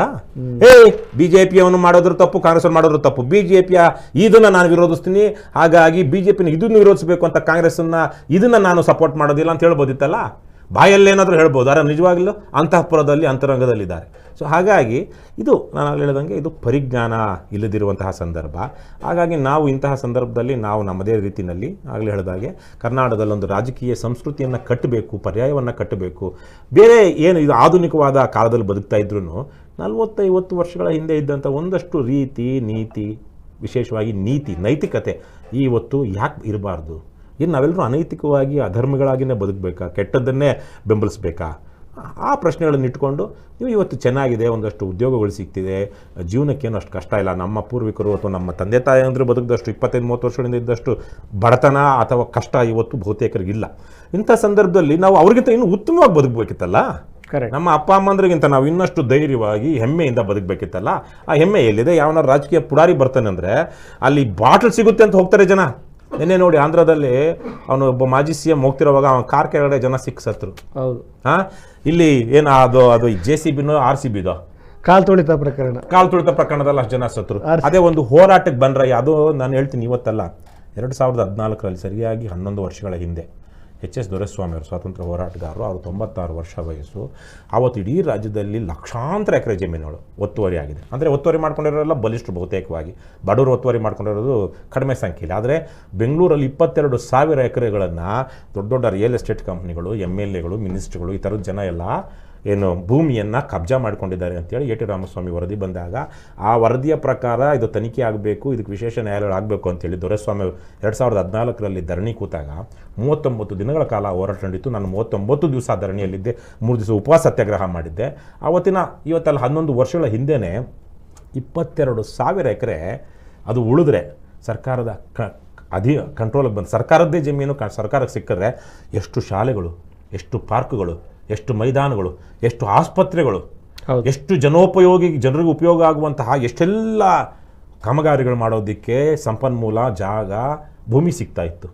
ಅದರಿಂದ ಬೆಂಗಳೂರು ಇನ್ನೂ ಸುಂದರವಾಗ್ತಾ ಇರಲಿಲ್ವಾ? ಬೆಂಗಳೂರು ಇನ್ನೊಂದಷ್ಟು ಸಸ್ಟೈನಬಲ್ ಆದಂತಹ ಒಂದು ಸಿಟಿ ಆಗ್ತಾ ಇರಲಿಲ್ವಾ?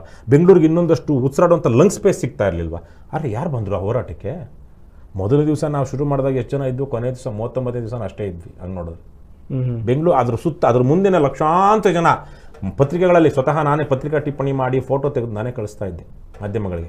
ಅವತ್ತು ಬರ್ತಾ ಇತ್ತು. ನೀವು ಹೇಳ್ದಂಗೆ ಜನಕ್ಕೆ ಆ ರೀತಿ ಬರ್ತಾರೆ. ಅಲ್ಲಿ ಯಾವನೋ ಒಬ್ಬ ಕಡುಭ್ರಷ್ಟ ಏನು ಮೆರವಣಿಗೆ ಹೋಗ್ತಾನೆ ಅಂದ್ರೆ ಅವನು ಬರ್ತಾರೆ, ಅಲ್ಲಿ ಕಾರ್ ಅಡಿ ಸಿಗ್ತಾರೆ. ಅನ್ಯಾಯದ ವಿರುದ್ಧ ಹೋರಾಟ ಮಾಡೋದಕ್ಕೆ ಬನ್ರಯ್ಯ, ಅಥವಾ ಭ್ರಷ್ಟಾಚಾರವನ್ನು ನಿಲ್ಸೋದಕ್ಕೆ ಬನ್ರಯ್ಯ, ನ್ಯಾಯ ಕೇಳೋದಕ್ಕೆ ಬನ್ರಯ್ಯ, ನಿಮ್ಮ ಜೀವನ ಕಟ್ಕೊಳ್ಳೋದಕ್ಕೆ ಬನ್ರಯ್ಯ, ನಿಮ್ಮ ಮಕ್ಕಳು ಭವಿಷ್ಯಕ್ಕಾಗಿ ಬನ್ರಯ್ಯ ಅಂದ್ರೆ ಅಯ್ಯೋ ಬಿಡು, ನಮ್ಗೇನು ಏನ್ ಸಿಗುತ್ತೆ? ಬಿರಿಯಾನಿ ಸಿಗುತ್ತಾ ಅಥವಾ ಏನಾದ್ರು? ಹೋರಾಟಕ್ಕೂ ಇವತ್ತು ನೀವು ಹೇಳ್ದಂಗೆ ಬಾಟ್ಲು ಬಿರಿಯಾನಿ ಕೊಡಬೇಕು. ಹಾಗಾಗಿ ಇದು ಒಂಥರ ಆದ್ರೂ ಒಂದಷ್ಟು ಜನ ಈ ನಮ್ಮಂಥವರು SR ಹಿರೇಮಠ ಥರದವರು ನ್ಯಾಯಾಂಗವನ್ನು ಸದ್ಬಳಕೆ ಮಾಡಿಕೊಂಡು ಅಥವಾ ಕಾನೂನುಗಳನ್ನು ಸದ್ಬಳಕೆ ಮಾಡಿಕೊಂಡು, ವಿಶೇಷವಾಗಿ ಸಾಮಾಜಿಕ ಮಾಧ್ಯಮಗಳು, ಇವತ್ತಿನ ಮಾಧ್ಯಮಗಳು ಬಹುತೇಕವಾಗಿ ಮಾಧ್ಯಮಗಳು ಏನು ತೊಡೆಗೆ ಕುನ್ನಿಗಳು, ಮಾಡಿಲ್ಲ ಲ್ಯಾಬ್ ಡಾಗ್ಸ್ ಅವು. ನನ್ನ ಪ್ರಕಾರ ತೊಡೆಗುನ್ನಿ ಅಂತ ನಾನು ಅಂತೀನಿ. ಸೊ ಈ ಥರಕ್ಕಿರೋವಾಗ ಬಹುತೇಕ ಮಾಧ್ಯಮಗಳಾಗಿ ಆಗ್ಬಿಟ್ಟಿವೆ. ಇನ್ನು ಸೋಷಿಯಲ್ ಮೀಡಿಯಾದಿರೋ ಮೂಲಕ ಒಂದಷ್ಟು ಯುದ್ಧವನ್ನು ಈಗ ನಾವು ನನಗನ್ನಿಸಿರೋ ಹಾಗೆ ಭಾರತದ ಇತಿಹಾಸದಲ್ಲಿ ಯಾವುದೇ ರಾಜ್ಯದಲ್ಲಿ ಸೋಷಿಯಲ್ ಮೀಡಿಯಾವನ್ನು ಇಷ್ಟು ಜೋರಾಗಿ ಚೆನ್ನಾಗಿ ಬಳಕೆ ಮಾಡ್ಕೊಂಡಿರುವಂಥ ಇನ್ನೊಂದು ಪಕ್ಷ ಇಲ್ಲ. ಅಂದರೆ ನಾವು ಗೆಲ್ಲದೇ ಇರಬಹುದು, ಅಂದರೆ ನಾವು ಪಕ್ಷವಾಗಿ ಬೇರೆ ಬೇರೆ ಪಕ್ಷ, ಆಮ್ ಆದ್ಮಿ ಪಕ್ಷದಂಥವ್ರವರು ಸಾಮಾಜಿಕ ಮಾಧ್ಯಮಗಳನ್ನ ಬಳಕೆ ಮಾಡ್ಕೊಂಡು ಇನ್ನೂ ಚೆನ್ನಾಗಿ ಅಧಿಕಾರಕ್ಕೆ ಬಂದರು. ಆದರೆ ಜನರಿಗೆ ಎಲ್ಲಿ ಚೈತನ್ಯ ಕೊಟ್ಟರು? ಇಲ್ಲ. KRS ಪಕ್ಷ ಇಡೀ ದೇಶದಲ್ಲಿ ಎಲ್ಲೂ ಮಾಡಿಲ್ಲದಂಥ ಒಂದು ಕೆಲಸವನ್ನು ಜನರು ಸಹ ಹೋಗಿ ಇವತ್ತು ಕಚೇರಿಗೆ, ಪೊಲೀಸ್ ಸ್ಟೇಷನ್ಗೆ ಹೋಗಿ ಲೈವ್ ಮಾಡುವಂತಹ ಒಂದು ಕ್ರಾಂತಿಯನ್ನು ಕರ್ನಾಟಕದಲ್ಲಿ ಮಾಡಿದೆ. ನಮಗೆ ಈ ಸಾಮಾಜಿಕ ಮಾಧ್ಯಮಗಳು ಇಲ್ಲ ಅಂದಿದ್ರೆ ಇವತ್ತು ಕರ್ನಾಟಕದಲ್ಲಿ ಬಡ್ದು ಬಾಯಿಗೆ ಹಾಕೊಳ್ತಿದ್ರು ಈಗ ಸರ್ಕಾರಿ ಅಧಿಕಾರಿಗಳು ಮತ್ತೆ ಈಗ ನಮ್ಮ ಜನಕ್ಕೆ ಏನಂದ್ರೆ ಒಬ್ಬ ಸರ್ಕಾರಿ ಅಧಿಕಾರಿಯನ್ನ ಮಾತಾಡಿಸ್ಬೇಕು ಅಂದ್ರೇ ಒಂದು ಭಯ. ಅಯ್ಯೋ ಅವನು ಸಾಹೇಬ, ಫಸ್ಟ್ ನೀವೆಲ್ಲ ಹೇಳಿದ್ರೆ ಅವನು ಯಾವ ಸಾಹೇಬ ಅಂತ, ಸಾಹೇಬ್ರೆ ಅನ್ನೋದು. ಕರೀಂ ಸಾಬ್ ಆಗ್ಲಿ, ಪುಡಿ ಸಾಬ್ ಆಗ್ಲಿ, ಬಿಳಿ ಸಾಬ್ ಆಗ್ಲಿ, ಕರಿ ಸಾಬ್ ಆಗ್ಲಿ, ಎಲ್ಲರೂ ಹೋಗ್ಬಿಟ್ರು ದೇಶ ಬಿಟ್ಟು. ಇರೋರೆಲ್ಲ ಯಾವನ್ ಸಾಹೇಬ. ಆಮೇಲೆ ಇನ್ನೊಂದು ಇನ್ಮೇಲೆ ಆಪಾದನೆ ಏನು ಅಂದ್ರೆ, ರವಿಕೃಷ್ಣ ರೆಡ್ಡಿ ಅವರು ತಲೆಗೆ ಟೋಪಿ ಹಾಕೊಂಡು ಕೈಗೆ ಲಾಠಿ ಹಿಡ್ಕೊಂಡು ಪಿ ಊತ್ಕೊಂಡು ಅಧಿಕಾರಶಾಹಿಯನ್ನ ಅವ್ರು ಬೆದರಿಸಕ್ಕೆ ಹೊರಟಿದ್ದಾರೆ, ಪ್ರಚಾರ ತಗೊಳಕ್ ಹೊರಟಿದ್ದಾರೆ ಅನ್ನೋ ಆರೋಪ ಮಾಡ್ತಾ ಇದ್ದಾರೆ. ಯಾರು? ಒಂದಷ್ಟು ಮಾಧ್ಯಮಗಳು, ಈ ರಾಜಕೀಯ ಪಕ್ಷಗಳ ಕಾರ್ಯಕರ್ತರು. ಅವ್ರು ಮಾಡ್ಬೋದೇನೋ, ನನಗೇನು ಅಲ್ಲಿ ತನಕ ಬಂದಿಲ್ಲ. ನಾವು ಸತ್ಯ ಮತ್ತು ಅಹಿಂಸೆಯಲ್ಲಿ ಮಹಾತ್ಮ ಗಾಂಧೀಜಿಯವರ ಆದರ್ಶದಲ್ಲಿ ನಾನು ವೈಯಕ್ತಿಕವಾಗಿ ನಂಬಿಕೆ ಇಟ್ಟವನು. ಸೇವಾದಳ ಅನ್ನುವಂಥದ್ದು ಮೊದಲು ಲಾಠಿ ಹಿಡ್ಕೊಂಡು ಶುರುವಾದಂತಹ ಸಂಸ್ಥೆ 1921-22 ಅದನ್ನು ಸ್ಥಾಪಿಸಿದವರು ಯಾರು? ನಮ್ಮದೇ ಕರ್ನಾಟಕದ ಅವಿಭಜಿತ ಧಾರವಾಡ ಜಿಲ್ಲೆಯ, ಇವತ್ತಿನ ಹಾವೇರಿ ಜಿಲ್ಲೆಯ ಹಾನಗಲ್ ತಾಲೂಕಿನ ತಿಳುವಳ್ಳಿಯಲ್ಲಿ ಹುಟ್ಟಿದೆ, ಧಾರವಾಡದಲ್ಲಿ ಬೆಳೆದು ಓದಿ ಅಮೇರಿಕದಲ್ಲೂ ವಿದ್ಯಾಭ್ಯಾಸ ಮಾಡ್ಕೊಂಡು ಬಂದಂತಹ ನಾರಾಯಣ್ ಹರ್ಡೀಕರ್ ಅನ್ನುವಂಥವ್ರು. ಯಾಕೆ ಅವರು ಸೇವಾದಳ ಅನ್ನುವಂಥದ್ದನ್ನು ಇವತ್ತೇನು RSS ಥರದ್ದು ನೋಡ್ತೀರಲ್ಲ, ಅದೇ ಥರದ್ದು ಸೇವಾದಳ ಅದಕ್ಕಿಂತ RSSಗಿಂತ ಮೊದಲು ಶುರುವಾಗಿದ್ದು. ಕರಿ ಪ್ಯಾಂಟೋ ಚಡ್ಡಿನೋ ಖಾದಿ ಆಮೇಲೆ ಕಾಕಿ ಶರ್ಟೇನೋ ಹಾಕ್ಕೊಂಡು ಲಾಠಿ ಹಿಡ್ಕೊಂಡು ಕಾಂಗ್ರೆಸ್ನ ಒಂದು ಅಂಗಸಂಸ್ಥೆ ಇವತ್ತಿಗೂ ಇದೆ ಸೇವಾದಳ. ಅಲ್ಲಿ ನಾಸು ಹರ್ಡೀಕರ್ ಅವರು ಬೆಳಗಾವಿ ಜಿಲ್ಲೆಯ ಘಟಪ್ರಭಾದಲ್ಲಿ ಅವರು ತೀರ್ಕೊಂಡಿದ್ದು. ಅಲ್ಲೊಂದು health institute, Karnataka health institute ಅಂತೇನೋ ಇದೆ, ಅಲ್ಲಿ ಅವ್ರದ್ದು ಸಮಾಧಿ ಇದೆ. ಅಲ್ಲಿ 2 ಸಲ ಅವರು MP ಆಗಿದ್ದರು, ರಾಜ್ಯಸಭಾ MP ಏನೋ ಆಗಿದ್ದರು. ಅಲ್ಲಿ ಅವ್ರದ್ದು ಸಮಾಧಿ ಇದೆ. ಇವತ್ತಿಗೂ ಅಲ್ಲಿ ಸೇವಾದಳದ ಹೆಡ್ ಆಫೀಸ್ ಅಲ್ಲೇ ಇದೆ. ಬೆಂಗಳೂರಲ್ಲಿ ಸೇವಾದಳ ಇದೆ. ಸೇವಾದಳ ಕಾಂಗ್ರೆಸ್ನ ಒಂದು ಅಂಗ ಘಟಕವಾಗಿತ್ತು. ಯಾಕೆ ಅವ್ರು ಲಾಠಿ ಹಿಡಿದ್ರು? ಅಲ್ಲ, ಈಗ ನೀವು ಲಾಠಿ ಹಿಡಿಯೋ ಪರಿಸ್ಥಿತಿಯನ್ನು ಅಲ್ಲ, ಅವ್ರು ಲಾಠಿ ಹಿಡಿದಿದ್ದು ಆವತ್ತಿಗೆ ಪೊಲೀಸು ಕಡಿಮೆ ಇದ್ರು. ಗಾಂಧಿ ಬರ್ತಾರೆ, ಜವಾಹರ್ಲಾಲ್ ನೆಹರು ಬರ್ತಾರೆ, ಸ್ವಾತಂತ್ರ್ಯ ಹೋರಾಟದ ಕಾರ್ಯಕ್ರಮಗಳಿದೆ ಅಂದರೆ ಲಕ್ಷಾಂತರ ಸಂಖ್ಯೆಯಲ್ಲಿ ಆವತ್ತಿನ ಕಾಲದಲ್ಲಿ ನಮ್ಮ ಪೂರ್ವಿಕರು ತಾವು ಸ್ವಯಂ ಪ್ರೇರಿತವಾಗಿ ಬರ್ತಾ ಇದ್ರು. ಅಲ್ಲೊಂದು ರಕ್ಷಣೆಗೆ ಅಂತ ಆಗಲಿ, ಒಂದು ವ್ಯವಸ್ಥೆಗೆ ಅಂತ ಆಗಲಿ ಪೊಲೀಸು ಇನ್ನೊಂದು ಇಲ್ಲದೆ ಇದ್ದಾಗ ಕಾಂಗ್ರೆಸ್ನ ಸ್ವಯಂ ಸೇವಕರನ್ನೇ ಸೇವಾದಳ ಅಂತ ಒಂದು ತಂಡ ಕಟ್ಟಿದ್ರು. ಸೇವಾದಳದ ಮೊದಲ ಅಧ್ಯಕ್ಷರು ನನಗೆ ಅನ್ನಿಸ್ದಾಗೆ ಜವಾಹರ್ಲಾಲ್ ನೆಹರು, ಕಟ್ಟಿದ್ದು ಹರ್ಡೀಕರ್ ಅವರು. ಸೊ ಹಾಗಾಗಿ ನಾವು ಅವತ್ತು ಒಂದು ರಕ್ಷಣೆಗೆ, ಒಂದು ವ್ಯವಸ್ಥೆಗೆ ಆವತ್ತೇ ಒಂದು ದಳ ಕಟ್ಟೋದು. ಇವತ್ತು ನಾವು ಕರ್ನಾಟಕ ರಾಷ್ಟ್ರ ಸಮಿತಿ ಪಕ್ಷದಿಂದ ಸರ್ಕಾರಿ ಕಚೇರಿಗೋ ಇನ್ನೊಂದು ಕಡೆಗೋ ಹೋದಾಗ, ಅಥವಾ ಪೊಲೀಸರ ಯಾವುದೋ ಒಂದು ಚುನಾವಣೆಯಲ್ಲೋ ಇನ್ನೊಂದು ಸಂದರ್ಭದಲ್ಲಿ ಅಕ್ರಮಗಳನ್ನ ಪ್ರಶ್ನೆ ಮಾಡುವಾಗ ಪೊಲೀಸರು ಕರೆದ್ರೆ ಪೊಲೀಸರು ಬರೋದಿಲ್ಲ. ಬಂದರೂ ನಮ್ಮ ಮೇಲೇ ಕೇಸ್ ಹಾಕ್ತಾರೆ. ಯಾಕಂದರೆ ಅವನು ನಮ್ಮ ಎದುರು ಪಾರ್ಟಿಯವನು ಭಾಳ ಬಲಿಷ್ಠ ಇದ್ದಾನೆ, ರೌಡಿ ಇದ್ದಾನೆ, ಮತ್ತು ಆಡಳಿತ ಪಕ್ಷದಲ್ಲಿದ್ದಾರೆ. ಇವತ್ತು ನಾವು ನಮ್ಮ ರಕ್ಷಣೆಯನ್ನು ಮಾಡ್ಕೊಳ್ಬೇಕಲ್ವಾ, ಅಕ್ರಮವನ್ನು ನಿಲ್ಲಿಸಬೇಕಲ್ವಾ. ನಾವು ಇನ್ನೂ ಲಾಠಿ ಈಗ ಹಿಡಿತಾ ಇದ್ದೀವಿ. ಮೊನ್ನೆ ಚುನಾವಣೆ ಆದಮೇಲೆ ನಾನು ಹೇಳಿದ್ದೀನಿ, ಜನವರಿ 26ಕ್ಕೆ, ಈ 2022 ಜನವರಿ 26 ಹೇಳಿದ್ದೀನಿ, ಬಾಯಲ್ಲಿ ಸೀಟಿ ಕೈಯಲ್ಲಿ ಲಾಠಿ ಅಂತ. ನಾವು ಮುಂದಕ್ಕೆ ಅಕ್ರಮಗಳನ್ನು ನಿಲ್ಲಿಸ್ತಿಲ್ಲ ಅಂದರೆ ಅಧಿಕಾರಿಗಳು ನಿಲ್ಲಿಸ್ತಾ ಇಲ್ಲ, ಪೊಲೀಸರು ನಿಲ್ಲಿಸ್ತಾ ಇಲ್ಲ. ಇದು ಒಂದು ರೀತಿ ನೈತಿಕ ಪೊಲೀಸ್ ರೂಪ ಪಡ್ಕೊಳುತ್ತಾ ಹೇಗೆ? ಆಗ್ಲಿ ಬಿಡಿ, ಯಾಕೆ ಸಿಟಿಸನ್ ಡಿಪಾರ್ಟ್ಮೆಂಟ್ ಇದೆ, ಪೊಲೀಸ್ ಡಿಪಾರ್ಟ್ಮೆಂಟ್ ಇದೆ, ಅವ್ರು ನೋಡ್ಕೊಳ್ತಾರೆ. ಏನ್ ಮಾಡ್ತಿದ್ದಾರೆ, ಏನು ಭ್ರಷ್ಟಾಚಾರ ನೋಡ್ತಿದೀವಲ್ಲ, ಅವ್ರು ನೋಡ್ಕೊಳ್ತಾರೆ. ನೀವ್ ಯಾಕೆ ಮಾಡ್ತೀರಾ ಕೆಲಸ? ನಮ್ಮ ಕೂಲಿಗಳು, ನಮ್ಮ ಸಂಬಳದಲ್ಲಿ ಬದುಕ್ತಿರುವಂಥ ಕೂಲಿಗಳು, ಅವರು ನಮ್ಮ ಕೂಲಿಗಳು ಇವತ್ತು ಕೆಲಸ ಮಾಡದೆ ಅಧರ್ಮ ಮಾಡ್ತಿರುವಾಗ ನಾವು ಅಕ್ರಮವನ್ನು ನಿಲ್ಲಿಸಬೇಕು, ನಾವೇ ಹಿಡಿಬೇಕು. ಒಂದು ಲೇಪ್ ಆಗ್ತಾ ಇದೆ ಸುರೇಶ್, ನೀವು ಅಲ್ಲೊಂದು ಕಳ್ತನ ಆಗ್ತಾ ಇದೆ, ರೇಪ್ ಆಗ್ತಾ ಇದೆ, ನೀವು ಪೊಲೀಸರು ಬರೋ ತನಕ ಕಾಯ್ಬೇಕಾ? ಯಾಕೆ ರೇಪ್ ಮಾಡ್ತಿರೋ ಅನ್ನೋ ಬಗ್ಗೆ ನೀವು ಯಾಕೋ ಮಾಡ್ತಿದ್ಯಾ, ಬಿಡೋ ಕೈ ಮನಭಂಗ ಯಾಕೋ ಮಾಡ್ತಿದ್ಯಾ ಅಂತಿರೋ ಇಲ್ವಾ? ಕರೆಕ್ಟ್ ಅಂತಿರೋ ಇಲ್ವಾ? ನಾನು ನೀವು ಅಂತೀರ ಅಂದ್ಕೊಳ್ತೀನಿ. ನೀವು ಅನ್ನಲ್ಲ, ಅಯ್ಯೋ ಅವ್ನು ಕಳ್ತನ ಮಾಡ್ತೀರಿ, ಅವ್ನು ರೇಪ್ ಮಾಡ್ತಾರೆ, ನನಗೇನು ಸಂಬಂಧ ಇಲ್ಲಪ್ಪ, ನೀವು ಅಂತೀರ ಪೊಲೀಸರು ಕರೆದಿದ್ದೀನಿ ನಾನು ಅಂದರೆ ನನಗೇನು ಸಮಸ್ಯೆ ಇಲ್ಲ. ನಾನೇನು ಮಾಡ್ತೀನಿ, ನನ್ನ ಕೈಲಾದಷ್ಟು ನಾನು ಹೋಗಿ ಹಿಡಿತೀನಿ, ನಿಲ್ಲಿಸ್ತೀನಿ, ಅವ್ನು ಹಿಡ್ಕೊಳ್ತೀನಿ, ಅವ್ನು ಹೆಡೆಮುರಿ ಕಟ್ತೀನಿ, ನನ್ನ ಕೈಲಿ ಸಾಧ್ಯ ಆಯ್ತು ಅಂದರೆ ಆಮೇಲೆ ಪೊಲೀಸರು ಕರೆ ಮಾಡ್ತೀನಿ. ಯಾಕೆ ಗೊತ್ತಾ, ಪೊಲೀಸರು ಕರೆ ಮಾಡ್ತಾರೆ, ಇಲ್ಲೇ ಕಳ್ಳತನ ಅಥವಾ ರೇಪು, ಮಾನಭಂಗ ಅನ್ನುವಂಥದ್ದು ಕಂಟಿನ್ಯೂ ಆಗ್ತಾ ಇರುತ್ತೆ. ಇದಕ್ಕೆ ಸಮಾಜದಲ್ಲಿ ನಮ್ಮ ಇದರಲ್ಲಿ ಸಿಟಿಸನ್ಸ್ ಅರೆಸ್ಟ್ ಅಂತ ಒಂದಿದೆ. ಯಾವುದೇ ಅಕ್ರಮವನ್ನು ನಿಲ್ಲಿಸೋದಕ್ಕೆ ಪೊಲೀಸರ ತನಕ ಕಾಯಬೇಕಾಗಿಲ್ಲ. ಒಬ್ಬ ಕಳ್ಳತನ ಮಾಡ್ತಾ ಇದ್ರೆ ಅಂದರೆ ನೀವು ಅವನ್ನ ಪ್ರಾಣ ಕೊಲ್ಲಬಾರ್ದು, ನೀವೇ ಕಾನೂನು ಕೈಗೆ ತಗೊಂಡು ಅವನಿಗೆ ಶಿಕ್ಷೆ ಕೊಡಬಾರ್ದು. ಶಿಕ್ಷೆ ಎಲ್ಲಿ ಕೊಡಬೇಕು? ಇವತ್ತು ಎನ್ಕೌಂಟರ್ ಮಾಡ್ತಾ ಇದ್ದಾರೆ. ನ್ಯಾಯಾಂಗ ವ್ಯವಸ್ಥೆಯನ್ನು ಬಳಸ್ಕೊಂಡು ತಾರ್ಕಿಕ ಅಂತ್ಯಕ್ಕೆ ತೆಗೆದುಕೊಂಡು ಹೋಗೋದಕ್ಕೆ ಯೋಗ್ಯತೆ ಇಲ್ಲದ ನಮ್ಮ ರಾಜಕಾರಣ ಮತ್ತು ಪೊಲೀಸ್ ವ್ಯವಸ್ಥೆ ಯಾವನೋ ಒಬ್ಬ ಕಡು ನೀಚನನ್ನ, ರಾಕ್ಷಸ ಮನಸ್ಥಿತಿಯ ಅತ್ಯಾಚಾರಿಗಳನ್ನು ಎನ್ಕೌಂಟರ್ ಮಾಡ್ಕೊಳ್ತಾ ಇದ್ದಾರೆ. ಯಾವುದೋ ಒಂದು ಸುಮ್ಮನೆ ಕೈಲಾಗದವರು, ವ್ಯವಸ್ಥೆಯ ಬಗ್ಗೆ ನಂಬಿಕೆ ಕಳ್ಕೊಂಡಿರುವಂತಹವ್ರು ಮಾತ್ರ ಯಾವುದು ಎನ್ಕೌಂಟರ್ನ ಬೆಂಬಲಿಸ್ಬೋದು ಅಥವಾ ಎನ್ಕೌಂಟರ್ ಮಾಡ್ಬೋದು. ಯಾವತ್ತು what will be the deterrent? ಕಾನೂನು ತನ್ನ ಕೆಲಸ ಮಾಡುತ್ತೆ, ದೊಡ್ಡವರು ಚಿಕ್ಕವರು ಅಂತ ನೋಡೋದಿಲ್ಲ. ಕಾನೂನು ತನ್ನ ಕೆಲಸ ಮಾಡುತ್ತೆ ಮತ್ತು ಶಿಕ್ಷೆ ಇದೇ ಜನ್ಮದಲ್ಲೇ ಆಗುತ್ತೆ ಅಂತ ಆದಾಗ ಅದು that will become A deterrent. ಅಂದರೆ ಜನರಿಗೆ ಅಂಥ ಕೆಲಸ ಮಾಡೋದಕ್ಕೆ ಅಧೈರ್ಯವನ್ನು ಕೊಡುವಂಥ ಸಂಗತಿ ಆಗುತ್ತೆ. ಅದು ಇವತ್ತೆಲ್ಲ ಆಗ್ತಿದೆ. ಇವತ್ತು ಏನು ಜಸ್ಟಿಸ್ ಅಂದರೆ ಯಾವನ್ನ ಬೇಕಾದರೂ ಕೊಲ್ಲಬಹುದಾದಂಥ ಎನ್ಕೌಂಟರ್ ಅನ್ನುವಂಥ ಥರಕ್ಕೆ ಬಂದ್ಬಿಟ್ಟಿದೆ. ಹಾಗಾಗಿ ನಾವು ಲಾಠಿ ಚುನಾವಣೆ ನಮ್ಗೆ ಗೊತ್ತಿದೆ. ಅಲ್ಲಿ ನಾವು ಮೊನ್ನೆ ಶಿಗ್ಗಾವಲ್ಲಿ ನಾನೇ ಎಲೆಕ್ಷನ್ ನಿಂತಿದ್ದಂಥ ಸಂದರ್ಭದಲ್ಲಿ ಬಸವರಾಜ ಬೊಮ್ಮಾಯಿಯ ಬಂಟ ಒಬ್ಬ, ಅವನ ಮನೆಯಲ್ಲಿ ಕೋಟ್ಯಾಂತರ ರೂಪಾಯಿ ಸಂಗ್ರಹ ಆಗಿತ್ತು. ಅವನ ಮನೆಯಿಂದ ಸಾಗಿಸ್ತಾ ಇದ್ರು. ಕಾರಲ್ಲಿ ಸಾಗಿಸೋವಾಗ ನಮ್ಮವ್ರ ಕಣ್ಣಿಗೆ ಬಿದ್ದರು, ನಮ್ಮವ್ರು ಅಡ್ಡ ಹಾಕಿದ್ರು, ಒಬ್ಬರನ್ನ ಕಾರ್ ನಮ್ಮವ್ರ ಮೇಲೆ ಹತ್ತಿಸ್ಕೊಂಡು ಹೋದ್ರು. ಮತ್ತು ಅವರೆಲ್ಲ ನೂರಾರು ಸಂಖ್ಯೆಯಲ್ಲಿ ಬಂದರು. ನಾವು ಅಲ್ಲೇ ನಿಂತ್ಕೊಂಡು ನಮ್ಮವ್ರು ವಿಡಿಯೋ ಮಾಡಿಕೊಂಡು ಪೊಲೀಸರಿಗೆ ಕರೆ ಮಾಡ್ತಾ ಇದ್ರೆ ಪೊಲೀಸರು ಬಂದು ಏನು ಕಿತ್ತುಗುಡ್ಡೆ ಹಾಕಿದ್ರು. ಇವತ್ತು ಅಲ್ಲಿ ಕೇಸ್ ಆಯಿತು, AC ಕೇಸ್ ಮಾಡಿದ್ದಾನೆ ಅವನ ಮೇಲೆ. ಏನು ವಿಚಾರಣೆ ಆಗಿದೆ? 3-4 ಲಕ್ಷ ರೂಪಾಯಿ ಸುಮ್ಮನೆ ನನಗೆ ಅಲ್ಲಿ ದುಡ್ಡು ತಗೊಂಡು ಹೋದವನೇ ಒಬ್ಬ ಹೇಳೋದ ನನಗೆ. ಆಮೇಲೆ ಸರ್ ನಾನು ಅವ್ರ ಮೇಲೆ ಒಬ್ಬ ಡ್ರೈವರು ಸರ್ ನನಗೆ ಇಷ್ಟು ದುಡ್ಡು ಬಂತು, ನಾನು ಅಲ್ಲಿ ಮುಂದೆ ಗಲಾಟೆ ಆಗ್ತಿದ್ದಾಗ ನಾನು ಹಿಂದ್ಗಡೆ ಬ್ಯಾಗನ್ನು ತಗೊಂಡು ಹೋದೆ ಸರ್ ಅಂತಾನೆ. ಕೋಟ್ಯಾಂತರ ರೂಪಾಯಿ ದುಡ್ಡಿತ್ತು ಅವನ ಮನೆಯಲ್ಲಿ. ಪೊಲೀಸರು ಬಂದು ಕೊನೆಗೆ ನಮ್ಮ ಒತ್ತಡ ತಾಳಲಾರದೆ ಮನೆಗೆ ಹೋಗಿ ತಪಾಸಣೆ ಮಾಡಿದ್ರು. ತಪಾಸಣೆ ಮಾಡಿ ಒಂದಷ್ಟು ಅನ್ಅಕೌಂಟೆಡ್ ದುಡ್ಡು ಸಿಕ್ತು. ಎಷ್ಟು ಕೋಟಿ ರೂಪಾಯಿ ದುಡ್ಡು ಇಲ್ಲಿ ತನಕ ಸೀಸ್ ಆಗಿಲ್ಲ. ಪ್ರತಿ ಚುನಾವಣೆಯಲ್ಲೂ 100-200 ಕೋಟಿ ರೂಪಾಯಿ ನೀವು ನೋಡ್ತಿರಲ್ವಾ. ಅಲ್ಲಿ ಸೀರೆಗಳು ಸೀಸ್ ಆದವು, ಇಲ್ಲಿ ಕುಕ್ಕರ್ಗಳು ಸೀಸ್ ಆದವು, ಇಲ್ಲಿ ಹಣ ಸೀಸ್ ಆಯಿತು, ಅನ್ಅಕೌಂಟೆಡ್ ಮನಿ ಎಲ್ಲಿ ಹೋಯ್ತು ಆ ಪ್ರಕರಣಗಳೆಲ್ಲ. ಇವತ್ತು ಒಂದು ಪ್ರಕರಣದಲ್ಲಿ ಅಕ್ರಮವಾಗಿ ಹಣ ಸಾಗಣೆ ಮಾಡ್ತಿದ್ದ, ಅಕ್ರಮವಾಗಿ ಏನು ಜನರಿಗೆ ಹಂಚೋದಕ್ಕೆ ಸಾಗಣೆ ಮಾಡ್ತಿದ್ದಂತಹ ಪ್ರಕರಣ ಯಾವತ್ತಾದ್ರೂ ಗುರಿ ಮುಟ್ಟಿರೋದು ಸಿಕ್ಕಿ ನೋಡಿರ್ತೀರಾ? ಅದಕ್ಕೆ ನಾವೇನು ಹೇಳ್ತೀವಿ, ಇನ್ನು ಮುಂದಕ್ಕೆ ಚುನಾವಣೆಗಳಲ್ಲಿ ಯಾವನ್ನ ಅಕ್ರಮ ಮಾಡೋದಕ್ಕೆ ಬರ್ತಾನೋ, ಹಣ ಹಂಚೋದಿಕ್ಕೆ ಅಥವಾ ಇದು ಏನು ನಿಕ್ಕರು ತಗೊಂಡು ಬರ್ತಾನೋ ಅಂಥವ್ನು ಸಿಕ್ಕಿದ್ರೆ ಮೊದಲು ಆಸ್ತಿ ನಾಶ ಮಾಡಿ. ಅಂದರೆ ಆ ಗಾಡಿನ ಎತ್ತಿಬಿಡಿ. 4 ಜನ ಸೇರಿಕೊಂಡ್ರೆ ಗಾಡೀಲಿ ಒಳಗಡೆ ಕರೀರಿ, ಆ ಕಡೆ ಈ ಕಡೆ 4-5 ಜನ ಸೇರ್ಕೊಂಡು ಎತ್ತು ದಬ್ಬಿ ಆ ಗಾಡಿ ಪುಡಿ ಮಾಡಿ. ಆಸ್ತಿ ನಾಶ ಪ್ರೈವೇಟ್ ಪ್ರಾಪರ್ಟಿ, ಗೌರ್ಮೆಂಟ್ದಲ್ಲ. ಅದೇ ನಮ್ಮ ಸಾಕ್ಷಿ. ಯಾಕಂದ್ರೆ ಕಾರ್ನ ಬಿಟ್ಟರೆ ಅವ್ನು ಕಾರ್ ತಗೊಂಡು ಹೋಗ್ಬಿಡ್ತಾನೆ. ಮೊನ್ನೆ ಇಲ್ಲ ಚಂದಾಪುರ, ನಮ್ಮ ಆನೇಕಲ್ ತಾಲೂಕಿನ ಚಂದಾಪುರದಲ್ಲಿ ನಮ್ಮದೇ ಊರಿನಲ್ಲಿ ಲಕ್ಷಾಂತರ ರೂಪಾಯಿ ಕಾರಿನ ಸೀಟಲ್ಲಿದೆ. ನಮ್ಮವ್ರು ಹೋಗಿ ಹಾಕಿದ್ರೆ ಎಲ್ಲ ಬಂದು ಒಂದು 40-50 ಜನ ಗುಂಪು ಸೇರ್ಕೊಂಡು BJP ಎಲ್ಲ ತಳ್ಳಿ ಕಾರ್ ತಗೊಂಡು ಹೋಗ್ಬಿಟ್ರು. ಕಂಪ್ಲೇಂಟ್ ಕೊಡೋ ಅಷ್ಟೊತ್ತಿಗೆ ಎಲ್ಲಿರ್ತಾರೆ? ಅದಕ್ಕೆ ಜನ ಒಟ್ಟಾಗಿ ನೀವು ಮೊದಲು ಅದ್ರ ಗಾಜು ಪುಡಿ ಮಾಡಿ ಚಕ್ರ ಇದು ಗಾಡಿ ತೆಗೀರಿ, ಯಾರನ್ನೂ ಹೊಡಿಬೇಡಿ, ಎಲ್ಲ ವಿಡಿಯೋ ಮಾಡ್ಕೊಳ್ಳಿ. ನೀವು ಮಾಡಿದ್ದೀನಿ ಆಸ್ತಿ ನಾಶ. ಕಾರ್ ಇನ್ಶೂರೆನ್ಸ್ ಇರುತ್ತೆ, ಅಕಸ್ಮಾತ್ ನಮ್ಮ ಕಡೆಯಿಂದ ₹1 ಲಕ್ಷ ಬೇಕಾದ್ರೆ ದಂಡ ಕಟ್ಟೋಣ. ಏನೀಗ ಓಡೋಗಿದ್ದು ಏನಾಗುತ್ತೆ? ಸರ್ಕಾರ ಫೈನ್ ಹಾಕುತ್ತೆ ತಾನೇ. ಸೊ ಇವತ್ತು ನಾನು ನಿಮ್ಮನ್ನು ಹೊಡಿತೀನಿ ಅಂದ್ಕೊಳ್ಳಿ, ಇಲ್ಲಿ ಸ್ಟುಡಿಯೋದಲ್ಲಿ ಚೆನ್ನಾಗಿ ಹೊಡೆದಾಕ್ಬಿಟ್ಟೆ, ರಕ್ತ ಬಂದಿಲ್ಲ, ಮಾರಣಾಂತಿಕ ಅಪಾಯ ಇಲ್ಲ, ಏನು ಅಟೆಂಪ್ಟ್ ಟು ಮರ್ಡರ್ ಥರ ಕೇಸ್ ಅಲ್ಲ. ಯಾಕಂದರೆ ನಾನೆಲ್ಲೂ ನಿಮ್ಗೆ ಗಾಯ ಬರೋಂಗೆ ಹೊಡೆದಿಲ್ಲ, ಸುಮ್ಮನೆ ಹೊಡೆದ್ಬಿಟ್ಟಿದ್ದೀನಿ. ನಾನು ನೀವು ಗಲಾಟೆ ಬಿದ್ದಾಗ ನನ್ನ ದೇಹದ ಆಕಾರ ನಿಮಗಿಂತ ಒಂದು ಸ್ವಲ್ಪ 15 kg ಜಾಸ್ತಿ ಇರೋದ್ರಿಂದ ಸ್ವಲ್ಪ ಹೆಚ್ಚು ಗಾಯ ನಿಮಗೆ ಆಗ್ಬೋದು, ಅಥವಾ ನೀವು ಬೇರೆ ಥರಕ್ಕೆ ಸದೃಢರಾಗಿದ್ದರೆ ನನಗೂ ಗಾಯ ಆಗ್ಬೋದು, ನನಗೂ ಮೂತಿ ಹೊಡಿಬೋದು, ಎಲ್ಲ ಸಣ್ಣ ಪುಟ್ಟ ರಕ್ತ ಬರ್ಬೋದು. ನಾನೇ ಹೋಗಿ ನಿಮ್ಮ ಮೇಲೆ, ನೀವೇ ಹೋಗಿ ನನ್ನ ಮೇಲೆ ಕಂಪ್ಲೇಂಟ್ ಕೊಟ್ಟರು ಸ್ಟೇಷನ್ ಬೇಲ್ ಮಾತ್ರ. ಪೊಲೀಸರು ಬಂದು ಅರೆಸ್ಟ್ ಮಾಡ್ಬೋದು, FIR ಆದರೆ ನಮ್ಮ ಪುಣ್ಯಕ್ಕೆ. ನಾನೇ ನಿಮ್ಮನ್ನು ಹೊಡೆದ್ಬಿಟ್ಟೆ ಅಂದರೆ ಚೆನ್ನಾಗಿ ಹೊಡೆದಾಕ್ಬಿಟ್ಟಿದ್ದೀನಿ ಅಂದ್ರೂ ನೀವು ಕಂಪ್ಲೇಂಟ್ ಕೊಟ್ಟರು FIR ಆಗೋದು ಡೌಟ್. ಯಾಕಂದರೆ ಪೊಲೀಸರಿಗೆ ಇರೋ ಲಾಭ ಇಲ್ವಲ್ಲ. ಆದ್ರೂ ಈ ಗಲಾಟೆ ಇದಕ್ಕೆ ಅಟೆಂಪ್ಟ್ ಟು ಮರ್ಡರ್ ಸೆಕ್ಷನ್ ಹಾಕಲಿಲ್ಲ ಅಂದರೆ ಸ್ಟೇಷನ್ ಬೇಲು, ಏನೂ ಆಗೋದಿಲ್ಲ ಕೇಸ್.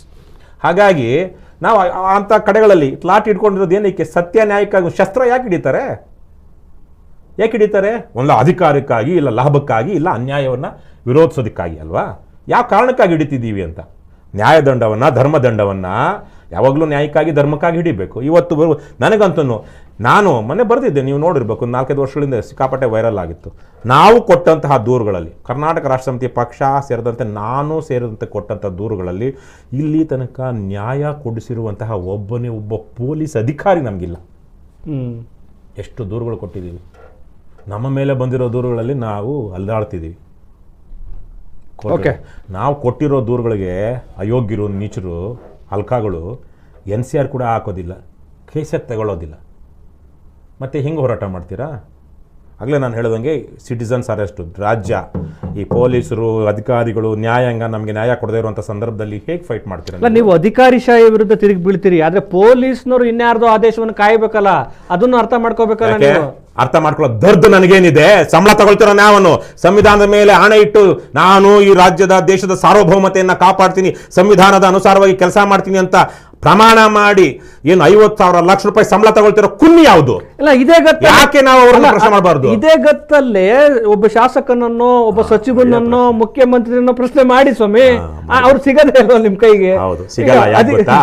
ಪರಮ ನೀಚ ಅಯೋಗ್ಯರು ಇವತ್ತು ಆ ಪ್ರಶ್ನೆ ಕೇಳುವಂತಹ ಹಲ್ಕಾಗಳೇನೆ ನಾವು ಯಾವನ ವಿರುದ್ಧ ಹೋಗಿ ಹೋರಾಟ ಮಾಡ್ತಿದ್ದೀವೋ ಅವನಿಗೆ ಅವನ ಹಣ ತಗೊಂಡು ಹೆಂಡ ಕುಡಿದು ಜಾತಿ ನೋಡ್ಕೊಂಡು ಗೆಲ್ಲಿಸ್ತಿರೋವಾಗ ನಾವು ಹೆಂಗೆ ಬೆಂಬಲಿಸೋದು?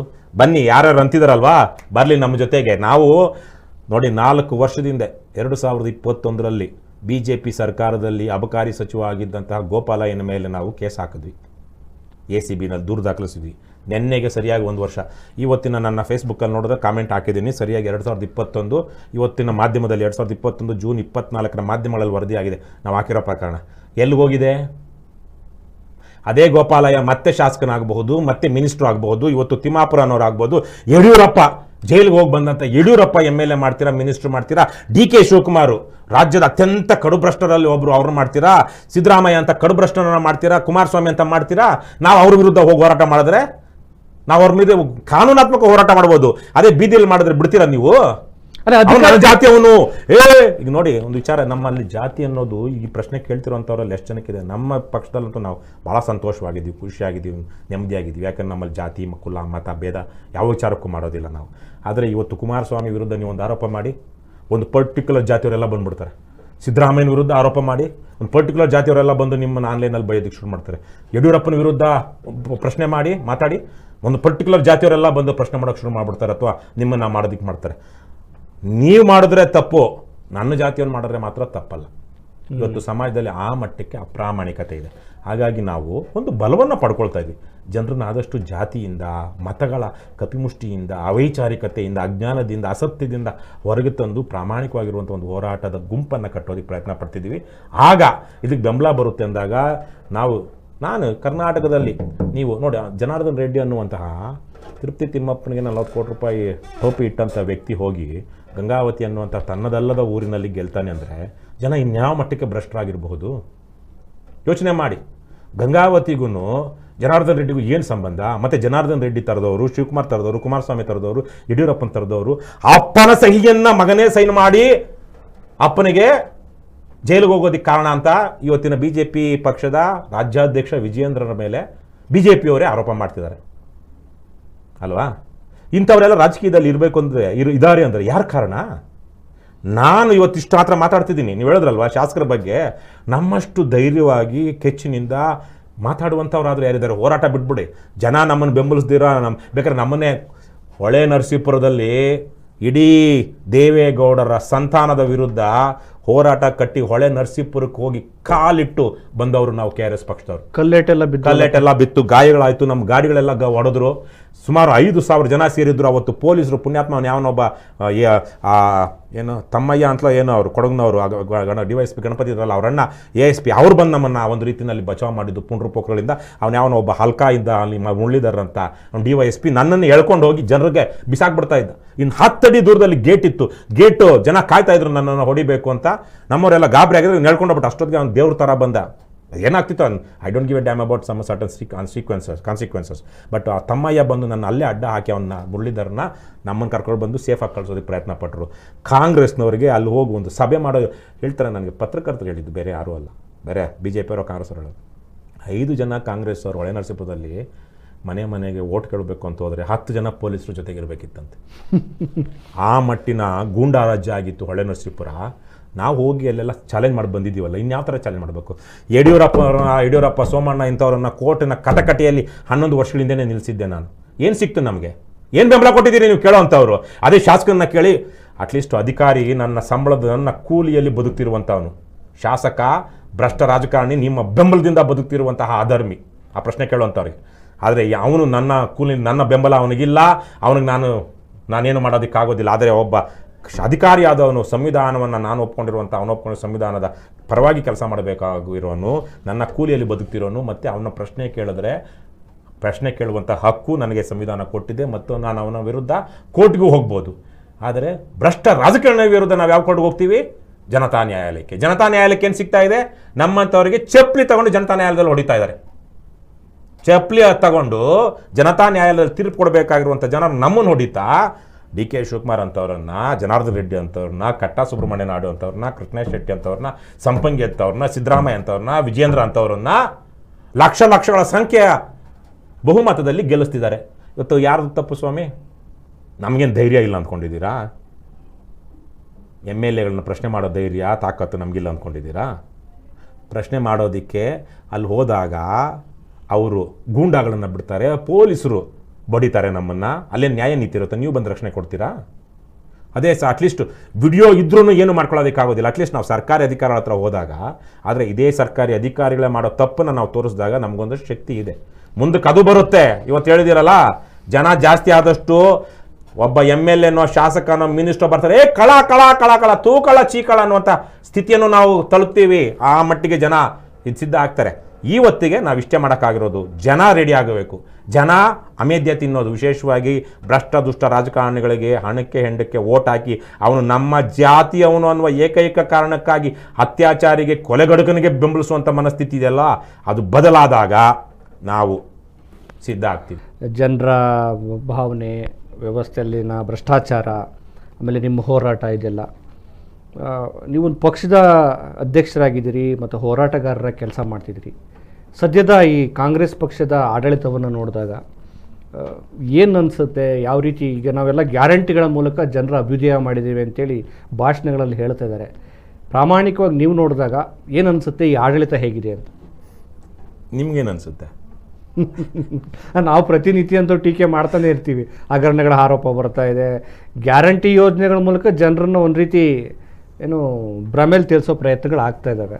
ಎಲ್ಲವೂ ಇನ್ಫ್ಯಾಕ್ಟ್ ಆಗ್ತಾ ಇಲ್ಲ. ಈಗ ನೋಡಿ ಆ ಹಗರಣ, ಇದು ನಿಮ್ಮ ಅಭಿಪ್ರಾಯ ಆಯಿತು. ಬಹುಶಃ ಕಾಂಗ್ರೆಸ್ ಪಕ್ಷದವರು ಏನು ತುಂಬ ಅಭಿಪ್ರಾಯಗಳನ್ನು ಹೇಳ್ಕೊಳ್ಳೋ, ಕಾಂಗ್ರೆಸ್ ಪಕ್ಷದವರು ಈಗ ಹೇಳ್ತಾ ಇದ್ದಾರೆ ಕೆಲವೊಬ್ಬರು. ಇನ್ನು ವಿರೋಧ ಪಕ್ಷಗಳಂತೂ ಅವರು ವಿಷಯಾಧಾರಿತವಲ್ಲದ ಟೀಕೆಗಳನ್ನು ಮಾಡೋದರಲ್ಲಿ ಎತ್ತಿದ ಕೈ ಕರ್ನಾಟಕದಲ್ಲಿ. ಆದರೆ ಒಟ್ಟಾರೆ ಜನರದ್ದು ನಿಮ್ಮ ಪ್ರಕಾರ ಹೇಗಿದೆ? ನೀವು ಒಬ್ಬ ಸಾಮಾನ್ಯರಾಗಿ ನಿಮಗೇನು ಸರಿ ಅನ್ನಿಸ್ತಾ ಇಲ್ಲ ಅಲ್ವಾ? ಹೌದು ಹೌದು ಹೌದು, ಸರಿ ಅನ್ನಿಸ್ತಿಲ್ಲ. ನನ್ನ ಪ್ರಕಾರ ಕಳೆದ 20 ವರ್ಷಗಳಿಂದ ಬಾಣೆಲೆಯಿಂದ ಬೆಂಕಿಗೆ ಅಂತ ಒಂದು ಗಾದೆ ಇದೆ ಅಲ್ವಾ? ಹಿಂದಿನ ಸರ್ಕಾರ ಎಷ್ಟೋ ವಾಸಿ ಅನಿಸುತ್ತೆ.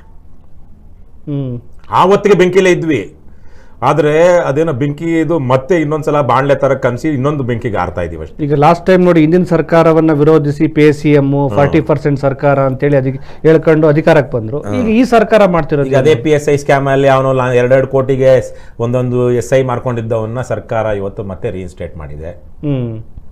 40% ಇರೋದು 60% ಆಗಿದೆ. ಸಿದ್ದರಾಮಯ್ಯ, 2ನೇ ಅವಧಿಯ ಸಿದ್ದರಾಮಯ್ಯನಿಗಿಂತ ಬಸವರಾಜ ಬೊಮ್ಮಾಯಿ ಉತ್ತಮ ಮುಖ್ಯಮಂತ್ರಿ. ಬಸವರಾಜ ಬೊಮ್ಮಾಯಿಗಿಂತ 2ನೇ ಅವಧಿಗೆ ಮುಖ್ಯಮಂತ್ರಿಯಾದ ಯಡಿಯೂರಪ್ಪ ಉತ್ತಮ ಮುಖ್ಯಮಂತ್ರಿ. ಯಡಿಯೂರಪ್ಪರಿಗಿಂತ ಅವರ ಹಿಂದೆ ಮುಖ್ಯಮಂತ್ರಿ ಆಗಿದ್ದಂಥ ಕುಮಾರಸ್ವಾಮಿ ಉತ್ತಮ ಮುಖ್ಯಮಂತ್ರಿ. ಕುಮಾರಸ್ವಾಮಿಗಿಂತ ಮೊದಲ ಅವಧಿಗೆ ಮುಖ್ಯಮಂತ್ರಿ ಆದಂಥ ಸಿದ್ದರಾಮಯ್ಯ ಉತ್ತಮ ಮುಖ್ಯಮಂತ್ರಿ. ಸಿದ್ದರಾಮಯ್ಯನಿಗಿಂತ ಹಿಂದೆ ಇದ್ದಂತಹ ಜಗದೀಶ್ ಶೆಟ್ಟರ್ ಸಿದ್ದರಾಮಯ್ಯನಿಗಿಂತ ಉತ್ತಮ ಮುಖ್ಯಮಂತ್ರಿ. ಅಂದರೆ ಅಧಮರೆಲ್ಲಾನು ಒಂದು ಅಧಮ ಸ್ಥಾನದಿಂದ ಇನ್ನೊಂದು ಅಧಮ ಸ್ಥಾನಕ್ಕೆ ನೆಕ್ಸ್ಟ್ ಒನ್ ಬರ್ತಿದ್ದಾರೆ. ಇವತ್ತು ಹಿಂದೆ ಆವತ್ತಿಗೆ ಇವತ್ತು ನಾವು ಹೋಲಿಸ್ಕೊಂಡ್ರೆ 30 ವರ್ಷಗಳ ಹಿಂದೆ ರಾಜಕಾರಣದಲ್ಲಿ ಇದ್ದಂಥವ್ರು ಪುಣ್ಯಾತ್ಮರ ಥರ ಕಾಣಿಸ್ತಾ ಇದ್ರು.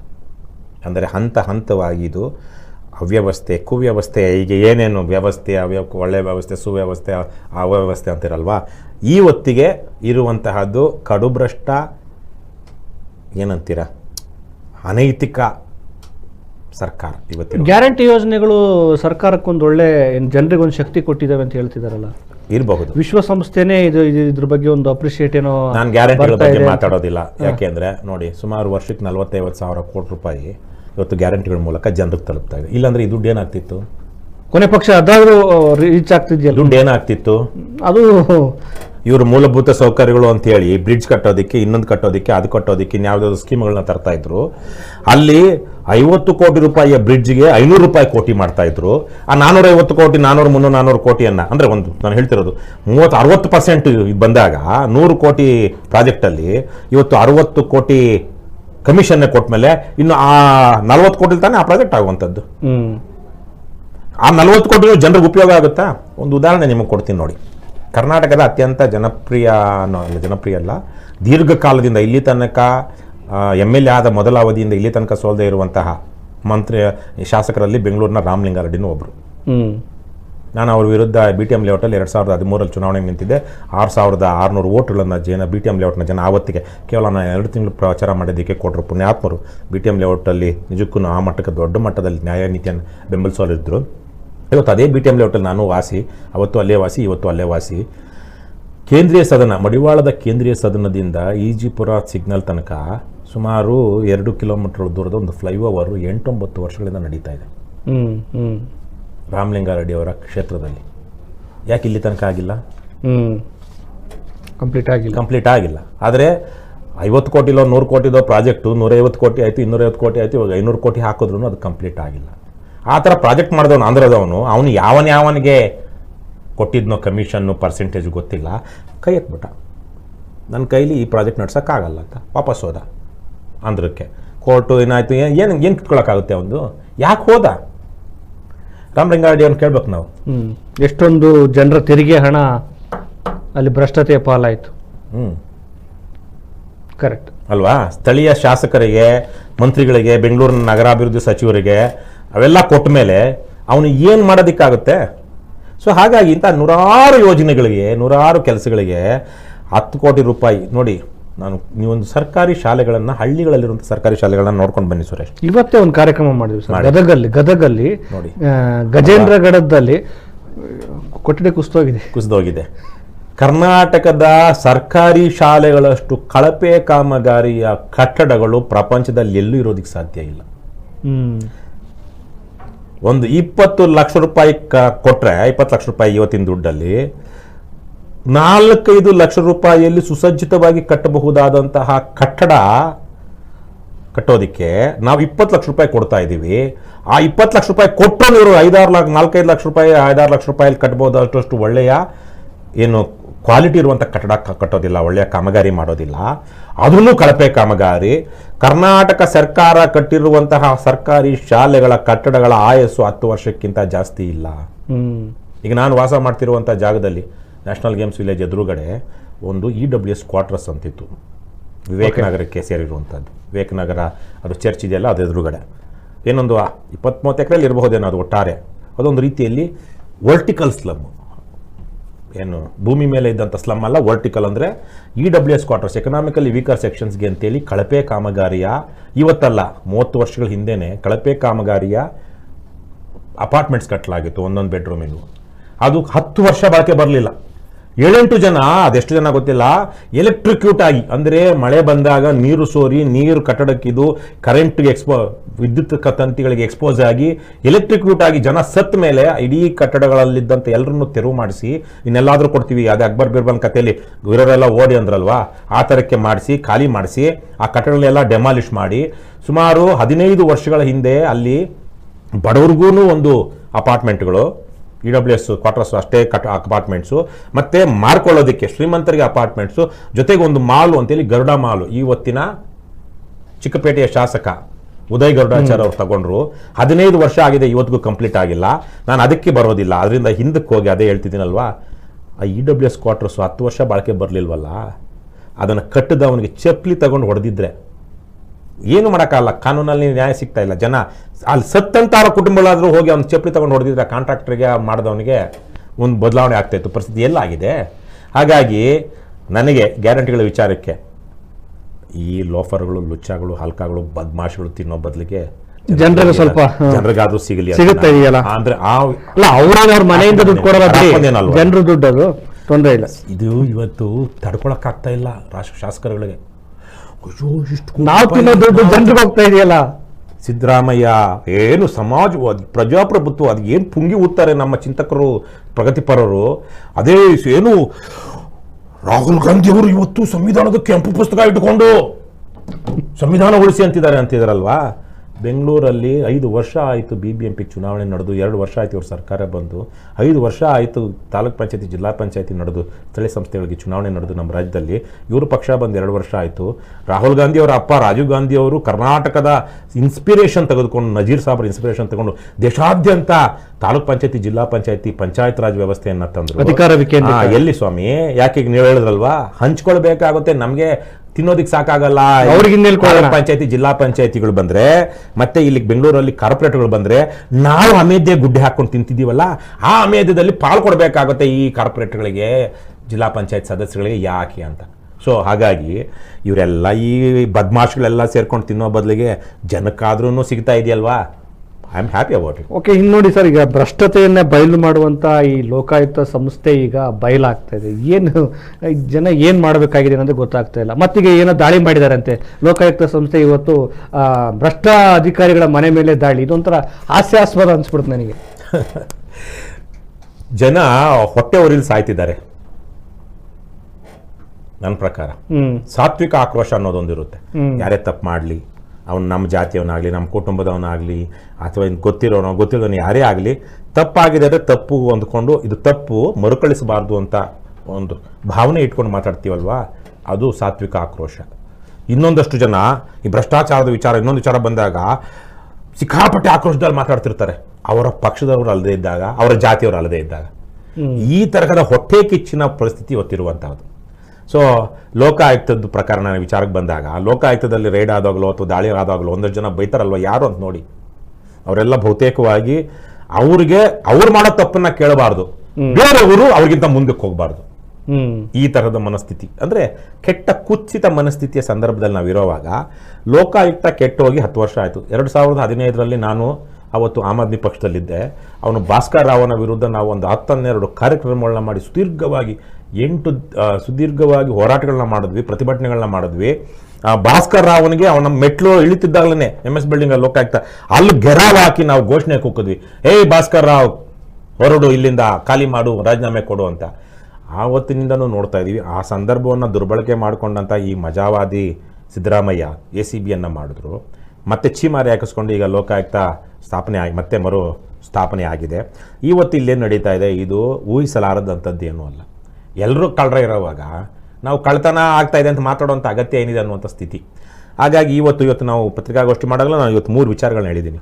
ಮೊದಲಿಗೆ BS ಪಾಟೀಲ್ರ ಕುಟುಂಬದವರೇ ಕೆಲವರು BS ಪಾಟೀಲ್ರು ಏನು ಇವತ್ತು ಲೋಕಾಯುಕ್ತರಾಗಿದ್ದಾರೆ, ಅವರ ಸ್ಥಾನ ದುರ್ಬಳಕೆ ಮಾಡಿಕೊಂಡು ನಮ್ಮವರು ಈ ಥರ ಲೋಕಾಯುಕ್ತದಲ್ಲಿದ್ದಾರೆ, ಹಾಗಾಗಿ ನಿಮ್ಮ ಪ್ರಕರಣಗಳನ್ನು ನಾವು ಸರಿಯಾಗಿ ವಿಲೇವಾರಿ ಮಾಡಿಸ್ಕೊಡ್ತೀವಿ ಅಂತೇಳಿ ನಮ್ಮ ಹತ್ರ ದುಡ್ಡು ತಗೊಂಡು ನಮಗೆ ಮೋಸ ಮಾಡಿದ್ದಾರೆ ಅಂತೇಳಿ ಜನ ಬಂದಿದ್ದು, ಅದು ಪ್ರಕರಣ ಇವತ್ತು ಕೋರ್ಟಲ್ಲಿ ಪೆಂಡಿಂಗ್ ಇದೆ. ಮತ್ತು ಇವತ್ತಿನ ಅವರು ಲೋಕಾಯುಕ್ತರಾಗಿ ಇದೇ ಸಂದರ್ಭದಲ್ಲಿಯೇ ಲೋಕಾಯುಕ್ತದಲ್ಲಿ ಇಷ್ಟೆಲ್ಲ ಭ್ರಷ್ಟಾಚಾರ ನಡೀತಿದೆ ಅಂತ ಬಂದಾಗ ಲೋಕಾಯುಕ್ತ ಸಂಸ್ಥೆಯನ್ನು ಶುದ್ಧೀಕರಣ ಮಾಡುವಂತಹ ಯಾವ ವಿಚಾರವನ್ನು ಜನರ ಮುಂದೆ ಇಟ್ಟಿಲ್ಲ ಮತ್ತು ಅದರ ಬಗ್ಗೆ ಒಂದು ಪ್ರೆಸ್ ಮೀಟ್ ಮಾಡಿಲ್ಲ.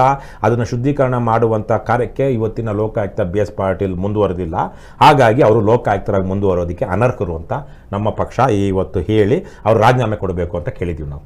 ಎರಡನೇದಾಗಿ ತಿಮ್ಮಾಪುರ, ಅವನೇವನು ನಿಂಗಪ್ಪ ಅನ್ನುವಂಥವನು ಮತ್ತು ಶ್ರೀನಾಥ್ ಜೋಶಿ ಇವರೆಲ್ಲನೂ ಈ RB ತಿಮ್ಮಾಪುರ ಅಂತ ಇವತ್ತಿನ ಅಬಕಾರಿ ಸಚಿವ ಏನಿದ್ದಾರೆ ಅವ್ರ ಜೊತೆಗೆ ಸಂಪರ್ಕದಲ್ಲಿದ್ದರು, ಅವರನ್ನು ಭೇಟಿನೂ ಮಾಡಿದ್ರು, ಈ ತಮ್ಮ ಈ ಲೂಟಿ ಹಣವನ್ನು, ಸುಲಿಗೆ ಹಣವನ್ನು ಹಂಚ್ಕೊಳ್ತಿದ್ರು ಅಂತ ಮಾಹಿತಿಗಳು ಹೊರಬರ್ತಿರುವಂಥ ಸಂದರ್ಭದಲ್ಲಿ ಮತ್ತು ಇಷ್ಟೆಲ್ಲ ಜನ ಅಬಕಾರಿ ಅಧಿಕಾರಿಗಳು ಹೋಗಿ ಲೋಕಾಯುಕ್ತರಿಗೆ ಲಂಚ ಕೊಡ್ತಾರೆ ಅನ್ನುವಂತಹ ಸಂದರ್ಭ ಸೃಷ್ಟಿಯಾಗಿರುವಾಗ ಇಡೀ ಇಲಾಖೆಯನ್ನೇ ಸುಲಿಗೆಕೋರರ ತಂಡ, ಭ್ರಷ್ಟರ ತಂಡವನ್ನು ಮಾಡಿರುವಂತಹ ಅಥವಾ ಅದನ್ನು ಏನೂ ಸರಿ ಮಾಡಲಾರದಂತಹ RB ತಿಮ್ಮಾಪುರ ನೈತಿಕ ಹೊಣೆ ಹೊತ್ತು ರಾಜೀನಾಮೆ ಕೊಡಬೇಕು.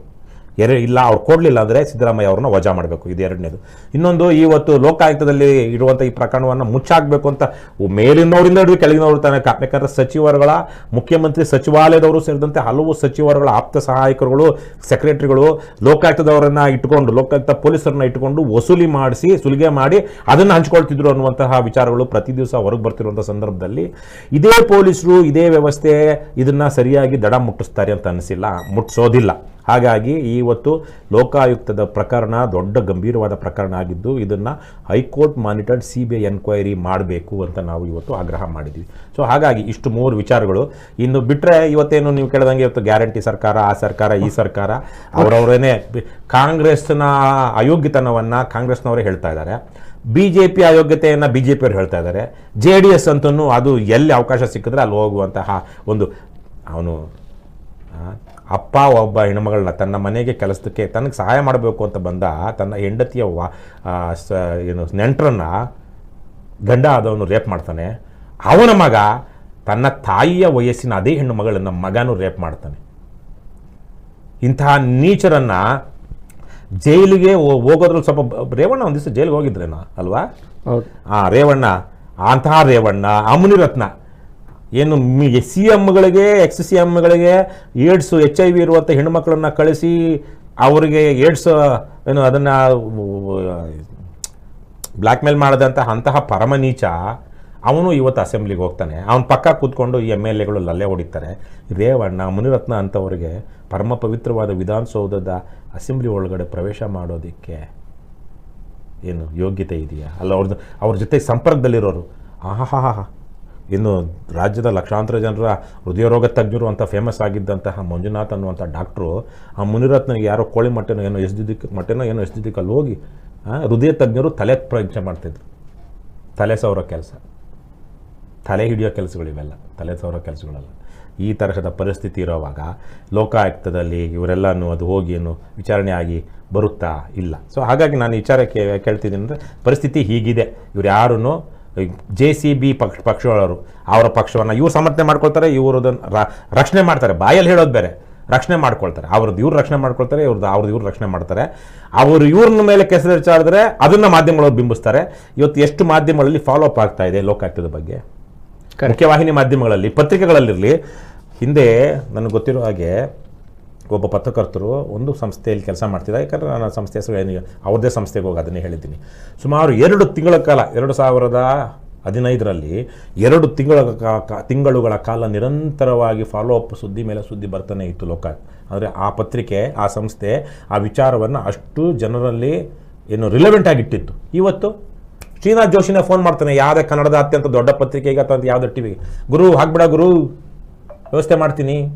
ನೀವು ಮಾಧ್ಯಮದಲ್ಲಿ ಕೆಲಸ ಮಾಡ್ತಾ ಇರೋದ್ರಿಂದ ನಿಮಗೂ ಗೊತ್ತಿದೆ, ಇಂದು ಸಂಜೆ 6 ಗಂಟೆಗೆ ಭ್ರಷ್ಟರ ಮುಖ ಅನಾವರಣ ಅಂತ ಬರುತ್ತೆ.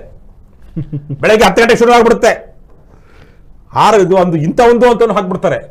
4 ಆಗೋಷ್ಟೊತ್ತಿಗೆ ಸುದ್ದಿ ಮಾಯ ಆಗುತ್ತೆ. 6 ಗಂಟೆಗೆ ಯಾವ ಭ್ರಷ್ಟ ಇವನು, ಹೌದು ಇವನು ಕಳ್ಳ, ಇವನೇನೋ ಕೂತಿ ಬೀಳ್ತಿದ್ನಲ್ಲ, ನೋಡ್ತಾರೆ. 6 ಗಂಟೆಗೆ ಮನೆಯಲ್ಲಿ ಕಕ್ಕಸ್ಸು ಕಕ್ಕಸ್ ರೂಮು ಯಾವ ಇದರಲ್ಲಿ ರೂಮಲ್ಲಿ ಇರಬೇಕು ಅಥವಾ ಯಾವ ಪಾರ್ಶ್ವದ ಮೂಲೆಯಲ್ಲಿರಬೇಕು, ಮತ್ತು ಕಕ್ಕಸ್ಗೆ ಯಾವ ಕಡೆಯಿಂದ ಕೂತ್ಕೊಂಡು ಕಕ್ಕಸ್ ಮಾಡಬೇಕು ಅಂತ ಹೇಳುವಂತಹ ಜ್ಯೋತಿಷಿ ಬಂದು ಅವನು ದುಡ್ಡು ಕೊಟ್ಟು ಹಾಕಿಸ್ಕೊಳ್ತಿರುವಂಥ ಕಾರ್ಯಕ್ರಮ ಪೇಯ್ಡ್ ನ್ಯೂಸ್ ಬರ್ತಾ ಇರುತ್ತೆ. 6 ಗಂಟೆಗೆ ಬರುತ್ತೆ ಅಂತ ಹೇಳಿದಂಥ ಭ್ರಷ್ಟನ ಅನಾವರಣ ಎಲ್ಲಿ? ಅಷ್ಟೊತ್ತಿಗೆ ಅವ್ನು ಮೀಡಿಯಾ ಹೆಡ್ಗೆ ಹೋಗಿರುತ್ತೆ ಫೋನ್ ಮಧ್ಯದಲ್ಲಿ, ಗುರು ಏನು ಗುರು ನೀನು ಮೊದಲೇ ಹೇಳೋದಲ್ವ ಗುರು, ಬಾ ಗುರು ಅಂತೇಳಿ 25 ಲಕ್ಷ ರೂಪಾಯಿ, 30 ಲಕ್ಷ ರೂಪಾಯಿ, 40 ಲಕ್ಷ ರೂಪಾಯಿ ಏನು ಕ್ಲಬ್ ಮೆಂಬರ್ಶಿಪ್ ಇರುವಂತಹ ಬೆಂಗಳೂರಿನ ದೊಡ್ಡ ದೊಡ್ಡ ಕ್ಲಬ್ಗಳೇನಿದೆ, ಬೆಂಗಳೂರು ಕ್ಲಬ್ಬು, ಅದು ಇನ್ಯಾವ ಕ್ಲಬ್, ಅದು ಬೋರಿಂಗ್ ಕ್ಲಬ್ಬು, ಈ ಥರದ ಕ್ಲಬ್ಗಳಲ್ಲಿ ಡೀಲ್ ಆಗುತ್ತೆ. ಫೋನ್ಪೇ ಇದೆ, ಇವತ್ತು ಬಿಟ್ ಕಾಯಿನ್ಸ್ ಇದೆ, ಹೇಗೇಗೋ ಆಗುತ್ತೆ. ಇಲ್ಲಿ ಸುದ್ದಿನೇ ಬರಲಿಲ್ಲ ಇವತ್ತು. ಹಾಗಾಗಿ ಫಾಲೋ ಅಪ್ ಮಾಧ್ಯಮಗಳಲ್ಲಿ ಮಾಡ್ತೀವಿ. ಕರೆಕ್ಟ್. ಇಲ್ಲಿ ಮಾಧ್ಯಮಗಳ ನೈತಿಕತೆ ತಲೆ ಹಿಡಿತಿದ್ದಾರೆ ಇವತ್ತು ಎಷ್ಟೋ ಜನ. ಕರ್ನಾಟಕದಲ್ಲಿ ಈ ಸರ್ಕಾರ ಬಂತು ಅಂದರೆ 60-70 ಜನ ಮಾಧ್ಯಮದವರಿಗೆ ನೌಕರಿ ಸಿಕ್ತು. ಹೊಸ ಸರ್ಕಾರ ಬಂತು ಅಂದರೆ ಯಾಕೆ? PROಗಳಾಗಿ, ಮೀಡಿಯಾ ಅಡ್ವೈಸರ್ಗಳಾಗಿ. ಇದು ಹೋಯ್ತಾ? ಇನ್ನೂ ಮುಂದಕ್ಕೆ ಇನ್ನೊಂದು ಪಕ್ಷ ಬಂತಾ, ಆ ಪಕ್ಷದ ಕಡೆಯಿಂದ ಇನ್ನೊಂದು 60-70 ಜನ ಹೊಸಬರಿಗೆ. ಈ ಸಲ ಕಾಂಗ್ರೆಸ್ ಪಕ್ಷದಲ್ಲೇ ಮೀಡಿಯಾ ಅಡ್ವೈಸರ್ ಆಗಿರೋರಿಗೆ BJP ಪಕ್ಷದಲ್ಲೂ ಹೆಂಗೋ ಒಂದು ಅವಕಾಶ ಸಿಕ್ಬಿಡುತ್ತೆ. ಇವತ್ತು ಇರುವಂಥ ಜರ್ನಲಿಸಮ್ ವೃತ್ತಿ ಧರ್ಮ ಇಲ್ಲ. ಸ್ವತಂತ್ರವಾಗಿರುವಂಥವ್ರು ಅವರು. ನಾನು ಹೇಳ್ತಿರೋದು ಮುಖ್ಯವಾಹಿನಿಯಲ್ಲಿ ತುಂಬ ಏನು ಈಗಲೂ ಸಮಾಜದಲ್ಲಿ ಪ್ರಭಾವಶಾಲಿ ಆಗಿರುವಂಥ ಮಾಧ್ಯಮಗಳು, ಅವರು ಆ ಭಾಷೆ ನೋಡಬೇಕು ನಾವು. ಯಪ್ಪ ಅದ್ಭುತವಾಗಿರುತ್ತೆ. ಈಗ ಪತ್ರಕರ್ತರು ಕೆಲವೊಬ್ರು ಮಾತಾಡೋ ಭಾಷೆ, ಪ್ರಪಂಚದಲ್ಲಿರುವಂಥ ಎಲ್ಲ ವಿಚಾರಗಳ ಬಗ್ಗೆನೂ ಪರಿಣಿತರು. ಮತ್ತು ಅಲ್ಲ, ಎಷ್ಟೋ ನೋಡ್ತೀನಿ ನಾನು MLAಗಳನ್ನ, ಮಿನಿಸ್ಟರ್ಗಳನ್ನ ಕೆಲವು ಪತ್ರಕರ್ತರು ಆನ್ ಏರ್ ಮಾತಾಡ್ಸೋದು, ಬೈಯೋದು ನಾನು ನೋಡ್ತೀನಿ, ಆಶ್ಚರ್ಯ ಆಗುತ್ತೆ. ನಾಚಿಕೆ ಮಾನ ಮರ್ಯಾದೆ ಇಲ್ಲ ಇವಕ್ಕೆ. ಒಂದು ಮುಖ್ಯಮಂತ್ರಿ ಆದವನಿಗೆ ಒಂದು ಗಾಂಭೀರ್ಯ ಇರಬೇಕು. ಯಾಕಂದರೆ is representing hour entire state. ಹೋಗಿ ಒಂದು ಬೈಟ್ ಕೊಡೋ ವಿಚಾರಕ್ಕೂ ಅಷ್ಟೇ ಬಂದಾಗ, ನೋಡ್ರಪ್ಪ ನಾನು ಏನು ಹೇಳಬೇಕು ಮೊದಲು ಹೇಳಿಕೆ ಕೊಡ್ತೀನಿ, ಹೇಳಿಕೆಯನ್ನು ನಾನು ಈ ಥರ ನೀವೆಲ್ಲ ಇಡ್ಲಿಡಿ, ನಾನು ಮಾತಾಡ್ತೀನಿ, ಆಮೇಲೆ ಫಾಲೋ ಅಪ್ ಕ್ವಶನ್ ತಗೊಳ್ತೀನಿ. ಅದಿಲ್ಲ, ಹೋಗ್ತಿರ್ತಾರೆ, ಬಂದರು ಏನಾಟ್ರು, ಹೌದಾ ಏನು ಹೇಳ್ಬೇಕು, ನೀನು ಸುಮ್ಮನೆ ಅವರು ಹಂಗೆ ಇದ್ದಾರೆ. ಮುಖ್ಯಮಂತ್ರಿಗಳು, ಉಪಮುಖ್ಯಮಂತ್ರಿಗಳು ಈ ಮಾಧ್ಯಮದವ್ರನ್ನ ರಿಪೋರ್ಟರ್ಗಳನ್ನ ಉಗ್ದಿರೋದು ನೋಡಿದ್ರೆ, ಹಾಗೆ ಪ್ರಶ್ನೆ ಹಂಗೆ ಹೇಳಿದಾಗ ರಿಯಾಕ್ಟ್ ಮಾಡ್ಬೇಕಲ್ವಾ, ಸ್ವಲ್ಪ ರೆಸ್ಪೆಕ್ಟ್ ಕೊಟ್ಟು ಮಾತಾಡ್ರಿ ಅಂತೇಳಿ ಕೇಳೋದು. ಅವನಿಗೂ ಮರ್ಯಾದೆ ಇಲ್ಲ, ಇವನಿಗೂ ಮರ್ಯಾದೆ ಇಲ್ವಲ್ಲ. ನೋಡ್ತಿರೋ ನಮಗೆ ಮರ್ಯಾದೆ ಕಾಡ್ತಾ ಇದೆ. ಆ ಹುದ್ದೆಗೆ ಜವಾಬ್ದಾರಿ ಕೊಡ್ರಯ್ಯ. ಒಂದು ಪ್ರೆಸ್ ಮೀಟ್ ಮಾಡೋದಕ್ಕೆ ಒಂದು ಯೋಗ್ಯತೆ ಇದಿರುತ್ತೆ, ಒಂದು ವಾತಾವರಣ ಇರುತ್ತೆ, ಒಂದು ಫಾಲೋ ಅಪ್ ಇರುತ್ತೆ. ಅಲ್ಲಿ ಬೇಕಾದ್ರೆ ಏನಾದರೂ ಹೇಳಿ. ಆದರೆ ಇವ್ರು ಎಲ್ಲಂದ್ರೆ ಅಲ್ಲಿ ಹೋಗಿ ಆಮೇಲೆ ನಾನು ನೋಡ್ತೀನಿ, ಸರ್ 1 ನಿಮಿಷದಲ್ಲಿ ಹೇಳಿ ಸರ್, ಅರ್ಧ ನಿಮಿಷದಲ್ಲಿ ಹೇಳಿ ಸರ್. ಓಕೆ, ಈ ತರಹದ ಇವತ್ತು ಮಾಧ್ಯಮ. ನೆನ್ನೆ ತಾನೇ ನಾನೊಂದು ಸೀರೀಸ್ ನೋಡ್ತಾ ಇದ್ದೆ, ಇಂಗ್ಲೀಷಿಂದೊಂದು, ಅಮೇರಿಕದ್ದು. ಅದರಲ್ಲೊಬ್ಬ ಹೇಳ್ತಾನೆ, CIA ಡೆಪ್ಯೂಟಿ ಡೈರೆಕ್ಟರ್ ರೋಲ್ ಮಾಡಿದವನೊಬ್ಬ ಹೇಳ್ತಾನೆ ಅದರಲ್ಲಿ, ಸಿನಿಮಾದಲ್ಲಿ, ಆ ಸೀರೀಸಲ್ಲಿ, when news become 24/7 news became 24/7 news channels became when the news channels became 24/7 news producers, it ceased to be news programs, it became an entertainment program ಅಂತ. 24/7 ಹೇಳಬೇಕು ಅಂದರೆ ಏನಿರುತ್ತೆ? ಕರೆಕ್ಟ್. ಸುದ್ದಿ ಅಂದರೆ ಗಂಭೀರವಾದ ಸುದ್ದಿಗಳು ಎಲ್ಲಿರುತ್ತೆ? ಎಂಟರ್ಟೈನ್ಮೆಂಟು. ಇವತ್ತು ಎಷ್ಟೋ ಕಡೆಗಳಲ್ಲಿ ಮಾಧ್ಯಮದಲ್ಲಿ ಅವರು ಕೂತ್ಕೊಂಡಿರ್ತಾರೆ. ನಾನು ಚಾನಲ್ಗೆ 3-4 ವರ್ಷದಿಂದ ಹೋಗೋದು ಬಿಟ್ಬಿಟ್ಟೆ. ಕಡು ಭ್ರಷ್ಟ JCB ಅವ್ರು 3 ಇರ್ತಾರೆ, ಇಲ್ಲಿ ಬಾಯಿ ಬಂದಾಗ ಬೈತಾ ಇರ್ತಾರೆ. ನೆನ್ನೆ ತಾನೇ ಒಂದು ಸ್ಟುಡಿಯೋದಲ್ಲಿದ್ದೆ, ಅವರು ವಿಚಾರಕ್ಕೆ ಬರಲಿಲ್ಲ ಇಬ್ರು. ಅವ್ನು ಹೇಳೋದನ್ನ ನೀನು ಅಪ್ರಜಾಸತ್ತಾತ್ಮಕ, ನೀನು ಇವೆಲ್ಲ ಬಿಟ್ಬಿಡು ಅಂತ ಇವನು ಇಬ್ರು. ಅವನ ಮೇಲೆ ಇವರಿಬ್ಬರ ಜಗಳವನ್ನ ಟಿವಿಲಿ ಬರ್ತಾ ಇದೆ ಹೊರತು ಏನು ವಿಚಾರಕ್ಕೆ ಬಂದಿದ್ದೀವಿ, ನಮ್ಮ ವಿಚಾರ ಏನು ಅನ್ನೋದಕ್ಕೆ ಅವ್ರಿಗೆ ಮಾಹಿತಿನೂ ಇಲ್ಲ, ಸರಕು ಇಲ್ಲ. ಹಾಗಾಗಿ ಆ ಮೊದಲನೇ ಇವರೇ ಅಲ್ಲಿ ಆ್ಯಂಕರ್ ಕೂತ್ಕೊಂಡಿರೋನು ಎಂಜಾಯ್ ಮಾಡ್ತಿರ್ತಾನೆ, ಕಿತ್ತಾಡೋದು ಚೆನ್ನಾಗಿದೆ ಅಂತ ಈ ಥರ. ಆಮೇಲೆ ಅದಾದಮೇಲೆ ಏನು ಗುರು ಚೆನ್ನಾಗಿದೆಯಾ, ಏನು ಹೆಂಗೆ ನಡೀತಿದೆ ಬಿಸ್ನೆಸ್ಸು, ಇವು ಅವರು ಆಪಸ್ಸಲ್ಲಿ ಪರಸ್ಪರ ಮಾತನಾಡುವಂಥದ್ದು. ಯಾವುದು? ಬ್ರೇಕಲ್ಲಿ. ಏನು ಈ ಮಟ್ಟಿಗೆ ಅನೈತಿಕತೆ, ನೀಚತನ. ಅದಕ್ಕೆ ಇಂಥವರ ಈ ಅಯೋಗ್ಯರ ಜೊತೆಯಲ್ಲಿ ಕುತ್ಕೊಳ್ಳೋ ಸಹವಾಸನೆ ಬೇಡ ಅಂತೇಳಿ ನಾನು 4-5 ವರ್ಷಗಳಿಂದ ಹೋಗೋದೇ ಬಿಟ್ಬಿಟ್ಟೆ. ಓಕೆ ಸರ್, ಇನ್ನು ಇದೊಂದು ಪ್ರಶ್ನೆ ಕೇಳಲೇಬೇಕು. ಒಂದು ಪ್ರಜಾಸತ್ತಾತ್ಮಕ ದೇಗುಲ ಅಂತ ಕರೀಲಾಗುತ್ತೆ ಅಲ್ಲಿ ವಿಧಾನಸೌಧ. ಅಂತಹ ವಿಧಾನಸೌಧದ ಮುಂಭಾಗದಲ್ಲಿಯೇ ಈ IPL ಹರಾಜಲ್ಲಿ ಕೋಟಿಗಟ್ಟಲೆ ಏನು ಹರಾಜಾಗಿರುವಂಥ ಆಟಗಾರರೇನೋ ಗೆದ್ದರು ಅಂತೇಳಿ ಕರೆದು ಸನ್ಮಾನ ಮಾಡ್ತಾರೆ. ಆ ಒಂದು ಕಾರ್ಯಕ್ರಮ ಮತ್ತೊಂದು ಕಡೆ ಅದೊಂದು ಕಾಲ್ತುಳಿತ ಪ್ರಕರಣ ಆಗಿ ಅದು ಒಂದು ದುರಂತ ಆಗುತ್ತೆ. ಇವನ್ನ ನೋಡಿದಾಗ ಇವ್ರಿಗೆಲ್ಲ ರಾಜ್ಯದ ಜ್ವಲಂತ ಸಮಸ್ಯೆಗಳ ಬಗ್ಗೆ ಗೌರವ ಇದೆಯಾ? ಆಮೇಲೆ ಇವರು ಕುರಿಗಳ ಥರ ಹಿಂಗೆ ನುಗ್ಕೊಂಡು ಹೋಗ್ತಾರಲ್ಲ ಜನರು, ಯಾರೋ ಆಟಗಾರ ಅಂಥೇಳಿ ನೀವು ಹೇಳ್ತಾರಲ್ಲ, ಯಾವುದೋ ಒಂದು ಒಳ್ಳೆ ಕಾರ್ಯಕ್ರಮಕ್ಕೆ ಬರಲ್ಲ, ಮುಚ್ಚಿಡಿಸ್ಕೊಂಡು ಹಿಂಗೆ ಹೋಗ್ತಾರಲ್ಲ, ಈ ಅವಿವೇಕತನದ ಬಗ್ಗೆ ಏನು ಹೇಳ್ತೀರಾ? ಸರಿಯಾಗಿ 2,000 ವರ್ಷಗಳ ಹಿಂದೆ ರೋಮ್ ಸಾಮ್ರಾಜ್ಯ, ನೀವು ರೋಮ್ನಲ್ಲಿ ನಮ್ಗೆ ಗೊತ್ತಿರ್ಬೋದು ಕೊಲಿಸಿಯಂ ಅಂತ, ಅದು ದೊಡ್ಡ ಈಗ ನಮ್ಮ ಚಿನ್ನಸ್ವಾಮಿ ಸ್ಟೇಡಿಯಂ ಥರದ್ದ. ಆದರೆ ಆವತ್ತಿನ ಕಾಲಕ್ಕೆ 2,000 ವರ್ಷಗಳ ಹಿಂದೆ ಕಲ್ಲು ಮಣ್ಣಲ್ಲಿ ಕಟ್ಟಿದ್ದಂತಹ ದೊಡ್ಡ ಕ್ರೀಡಾಂಗಣ ಕೊಲಿಸಿಯಂ. ಆವತ್ತು ರೋಮ್ ಸಾಮ್ರಾಜ್ಯ ಬಹಳ ಪ್ರಪಂಚದಲ್ಲೇ ಉತ್ತುಂಗದಲ್ಲಿದ್ದಂತಹ ಸಾಮ್ರಾಜ್ಯ. ಎಲ್ಲಿ ಹೋದ್ರೂ ಆವತ್ತಿನ ಕಾಲಕ್ಕೆ ಯುದ್ಧ ಅಂದರೆ ಅದು ಲಾಭ ಇಲ್ಲ ನಷ್ಟ ಅಂದರೆ ಸೋತ್ರೆ ನಷ್ಟ, ಇಲ್ಲಾಂದರೆ ಲಾಭ. ಹೇಗೆ? ಇವರೇನು ಯುದ್ಧಕ್ಕೆ ಹೋದಾಗ ಸುಮ್ಮನೆ ಅಲ್ಲೇನು ಗೆದ್ದು ಸಾಮ್ರಾಜ್ಯ ವಶಪಡಿಸ್ಕೊಳ್ಳೋದಲ್ಲ, ಯುದ್ಧ ನಡೆದ ಮೇಲೆ ಇದು ಲೂಟಿ ನಡೀತಿತ್ತು. ಹಾಗಾಗಿ ಯಾವ ರಾಜ್ಯದ ವಿರುದ್ಧ ಗೆದ್ರೋ ಆ ರಾಜ್ಯದಲ್ಲಿರುವಂಥ ಚಿನ್ನ, ಬಂಗಾರ, ಬೇರೆ ಬೇರೆ ಏನೇನು ಸಿಗುತ್ತೋ ಎಲ್ಲವನ್ನೂ ತಗೊಂಡು ಬರ್ತಾಯಿದ್ರು. ಆ ತರಹ ಬೇರೆ ಬೇರೆ ರಾಜ್ಯಗಳ ದೇಶಗಳ ಮೇಲೆ ದಂಡೆತ್ತು ಹೋಗೋದು, ಅಲ್ಲಿನ ಸೋಲಿಸಿ ಅವರ ಸಂಪತ್ತನ್ನ ತಗೊಂಡು ಬರೋದು. ಬಹುತೇಕ ರೋಮನ್ನರಿಗೆ ಯಾವತ್ತು ಕೆಲಸ ಇರಲಿಲ್ಲ, ಬೇಕಾಗಿರಲಿಲ್ಲ. ಇವತ್ತಿನ ಏನು ಆಯಿಲ್ ರಿಚ್ ಕಂಟ್ರೀಸ್ ಇದೆಯಲ್ವ ಆ ಥರಕ್ಕೆ. ಆದರೆ ಜನಕ್ಕೆ ಎಂಟರ್ಟೈನ್ ಮಾಡಬೇಕಲ್ವಾ? ಅದು ಒಂದು ರೀತಿಯಲ್ಲಿ ಡೆಮಾಕ್ರಸಿ ಇದ್ದಂಥ ದೇಶ. ಇವನು ಸೀಸರ್ ಬರೋ ತನಕ ಸೀಸರ್ ಅಂದರೆ ಕಿಂಗ್ ಅಂತ, ಜೂಲಿಯಸ್ ಸೀಸರು, ಅವನು ಸಹ ಅಲ್ಲಿನ ಸೆನೆಟ್ಟಿಂದ ಆಯ್ಕೆ ಆದಂಥವನು. ಬುದ್ಧನ ಕಾಲದಲ್ಲಿ ನಮ್ಮ ದೇಶದಲ್ಲೂ ಹಾಗೆ ಇತ್ತು, ಜನಪದರು ಅಂತ ಉತ್ತರ ಭಾರತದ ಹಲವು ಕಡೆಗಳಲ್ಲಿ. ಅಂದರೆ ಜನಪದಗಳಲ್ಲಿ ಜನ ಒಬ್ಬೊಬ್ಬನ ರಾಜನಾಗಿ ಮಾಡ್ತಾ ಇದ್ರು. ಆ ರಾಜನಾಗಿ ಮಗನಿಗೆ ಹೋಗ್ತಾ ಇರಲಿಲ್ಲ, ರಾಜ ಸತ್ತ ಮೇಲೆ ಇನ್ನೊಬ್ಬನ ಯಾರನ್ನೋ ರಾಜ ಅಂತ ಮಾಡ್ತಾ ಇದ್ರು. ಆದರೆ ವಂಶಪಾರಂಪರ್ಯ ಅದು ತದನಂತರದಲ್ಲಿ ಬೇರೆ ಬೇರೆ ರಾಜ್ಯಗಳ ದೇಶಗಳಲ್ಲಿ ಮೊದಲು ಇತ್ತು, ತದನಂತರನೂ ಇತ್ತು. ಆದರೆ ರೋಮಲ್ಲಿದ್ದಾಗ ಆಗಿರಲಿಲ್ಲ. ಸೊ ಅಂಥ ಸಂದರ್ಭದಲ್ಲಿ ಜನರನ್ನ ಎಂಗೇಜ್ ಮಾಡೋದಕ್ಕೆ ಏನು ಮಾಡ್ತಾಯಿದ್ರು? ಕ್ರಿಶ್ಚಿಯನ್ ಪ್ರಾಸಿಕ್ಯೂಷನ್ ಅಂತ ಮಾಡ್ತಾಯಿದ್ರು. ಯೇಸು ಕ್ರಿಸ್ತ ಆದಮೇಲೆ ಯಾರೆಲ್ಲ ಯೇಸು ಕ್ರಿಸ್ತನ ಹೇಳಿದಂಥ ವಿಚಾರಗಳಿಗೆ ಮಾರು ಹೋಗಿ ಅವನ ಪಂಗಡ ಮತಾಂತರ ಆಗ್ತಾಯಿದ್ರು ಅಥವಾ ಬಿಡ್ತಾಯಿದ್ರು, ಪೇಗನ್ಸು ಅಂದರೆ ಸಣ್ಣ ಪುಟ್ಟ ವಿಗ್ರಹಗಳನ್ನ ಇಟ್ಕೊಂಡು ಮೂರ್ತಿ ಪೂಜಕರಾಗಿದ್ದರು ಆವತ್ತಿನ ರೋಮನ್ಸು. ಹಾಗಾಗಿ ಆ ರೋಮನ್ನರು ಈ ಯೇಸು ಕ್ರಿಸ್ತನ ಪ್ರಭಾವಕ್ಕೊಳಗಾಗಿ ಕ್ರೈಸ್ತ ಮತಕ್ಕೆ ಮತಾಂತರ ಆಗ್ತಿದ್ದಂಥವ್ರನ್ನ ಹೋಗಿ ಬಲಾತ್ಕಾರ ಮಾಡಿ ಹಿಡಿದು ಬಡಿದು ತಂದು ಆ ಕೊಲಿಸಿಯಮ್ಮಲ್ಲಿ ಗ್ಲಾಡಿಯೇಟರ್ ಸಿನಿಮಾ ಬಂದಿದೆಯಲ್ಲ, ನಿಜ ಅವೆಲ್ಲ ನಡೆದಿದ್ದು ಆ ಥರದ್ದು. ಅಂದರೆ ಅದೇ ಕಥೆ ಅಲ್ಲ, ಗ್ಲಾಡಿಯೇಟರ್ಗಳು ಯುದ್ಧ ಮಾಡಿಸ್ತಾಯಿದ್ರು. ಮತ್ತು ಆ ಕ್ರಿಶ್ಚಿಯನ್ಗಳನ್ನು ಏನು ದೊಂದಿ ಥರಕ್ಕೆ, ಬೆಂಕಿ ದೊಂದಿ ಥರಕ್ಕೆ ಮಾಡಿ ಸುಡ್ತಾಯಿದ್ರು. People were enjoying it. ರೋಮನ್ನರು ವಾವ್ ಮನುಷ್ಯನ ಸಾಯಿಸ್ತಾ ಇದ್ದಾರೆ, ಇಲ್ಲಿ ಹುಲಿ, ಸಿಂಹ, ಚಿರತೆಗಳ ಜೊತೆ ಗ್ಲಾಡಿಯೇಟರ್ಸು ಇದ್ದಾರೆ, ರಕ್ತ ಹರಿತಿದೆ. ನಿಜವಾಗ್ಲೂ ಬಿಭತ್ಸವಾದಂತಹ ರೋಮು ತನ್ನದೇ ಆದಂತಹ ಪಾಪದ ಭಾರಕ್ಕೆ ಕುಸಿದಂತಹ ಸಾಮ್ರಾಜ್ಯ. ಓಕೆ, ಆ ತರಹದ ಪಾಪ ಅವತ್ತು ನಡೀತಿದ್ದು. ಇವತ್ತು ಬಹುತೇಕವಾಗಿ ನನಗೆ ಇವೆಲ್ಲ ನೋಡಿದಾಗ ಅದೇ ಜ್ಞಾಪಕಕ್ಕೆ ಬರುತ್ತೆ. The government or the system or the society is trying to enjoy on certain ಏನಂತೀರ ಬೇರೆಯವರ ನೋವಿನಲ್ಲಿ ಏನು ಖುಷಿ ಪಡುವಂತಹ ವ್ಯವಸ್ಥೆ. ಸೊ ಅದರಲ್ಲಿ ಮಧ್ಯದಲ್ಲಿ ಇದು ನೋಡಿ, ಅದೊಂದು ಸಮೂಹ ಸನ್ನಿ, mass hysteria which was created by the media. ಯಾವುದು ವಿಕ್ಟರಿ ಪೆರೇಡು ಅದು ಇದು ಅಂತ ಬಹಳ ಜನ, ನಾನು ಹೇಳಬಾರ್ದು, ಬಹಳ ಜನ ತಲೆ ಹಿಡುಕರಿದ್ದಾರೆ ನಮ್ಮ ರಾಜ್ಯದಲ್ಲಿ, ವಿಶೇಷವಾಗಿ ರಾಜಕಾರಣದಲ್ಲಿ. ರಾಜಕಾರಣಿಗಳು, ದೊಡ್ಡ ದೊಡ್ಡ ರಾಜಕಾರಣಿಗಳು ತಲೆ ಹಿಡಿಯೋದು, ಮಾಧ್ಯಮದವ್ರ ತಲೆ ಹಿಡಿಯೋದು, ಶ್ರೀಮಂತರ ತಲೆ ಹಿಡಿಯೋದು. ಹಾಗಾಗಿ ಇವತ್ತು ಇವೆಲ್ಲ ಒಂದು ದುಡ್ಡಿನ ಕಡು ಏನಂತಾರೆ, ಒಂದು ವೈಭವೀಕರಣ ನಡೀತಾ ಇದೆ. ಹಾಗಾಗಿ ಆವತ್ತು ಯಾವುದ್ಯಾವುದೋ ಚಪ್ಪಲಕ್ಕೆ ಡಿ ಕೆ ಶಿವಕುಮಾರ್ ಏನೋ ಇಲ್ಲಿ ಮಿಂಚ್ಬಿಡ್ತಾನೆ ಅಂತೇಳಿ ಸಿದ್ದರಾಮಯ್ಯ ಮಿಂಚಿದ್ ಸಾಕು, ನಾನೊಂದು ಇನ್ನೂ ಜಾಸ್ತಿ ಮಿಂಚೋಣ, ನಾನು ಓವರ್ಟೇಕ್ ಮಾಡ್ತೀನಿ. ಏರ್ಪೋರ್ಟ್ಗೆ ಇವರು ದೇಶದ ಪ್ರೇಮಿಗಳು, ಇವ್ರು ಏನು ದೇಶ ಗೆದ್ದು ಬಂದ್ಬಿಟ್ಟಿದ್ದಾರೆ ಅಂತ ಏರ್ಪೋರ್ಟ್ಗೆ ಹೋಗೋದು. ಜನ ಪೀಪಲ್ ಎಷ್ಟೋ ಸಂದರ್ಭಗಳಲ್ಲಿ ಜನ ತಮ್ಮ ನೋವನ್ನು ಮರೆಯೋದಕ್ಕೆ, ಡಿಪ್ರೆಷನ್ನಿಂದ ಹೊರಗೆ ಬರೋದಕ್ಕೆ ಕ್ರೀಡೆಯನ್ನು, ಸಾಹಿತ್ಯವನ್ನು, ಕಲೆಯನ್ನು, ಅದರ ದಾರಿಗಳನ್ನ ಹುಡುಕ್ಕೊಳ್ತಾರೆ. RCB was kind of A redemption for lot of people. ಒಂದು ಯಾವುದೋ ಒಂದು ಸೋಲು, ಅವಮಾನ, ನಾವೊಂದು ಯಾವುದೋ ಒಂದು ಜೊತೆ ನಾವು ನಮ್ಮನ್ನು ಸಮೀಕರಿಸ್ಕೊಂಡ್ಬಿಟ್ಟಿರ್ತೀವಿ, ಕನೆಕ್ಟ್ ಮಾಡ್ಕೊಂಡಿರ್ತೀವಿ, ಅದು ಗೆಲ್ಲಪ್ಪ ಅಂತ ಇರ್ತೀವಿ. ಅದ್ರ ಮೂಲಕ ನಾನು ಒಂದಷ್ಟು ಸಂತೋಷವನ್ನು ಅಥವಾ ಜೀವನೋತ್ಸಾಹವನ್ನು ಪಡ್ಕೊಳ್ಳೋಕೆ ಪ್ರಯತ್ನಿಸ್ತಾ ಇರ್ತೀನಿ.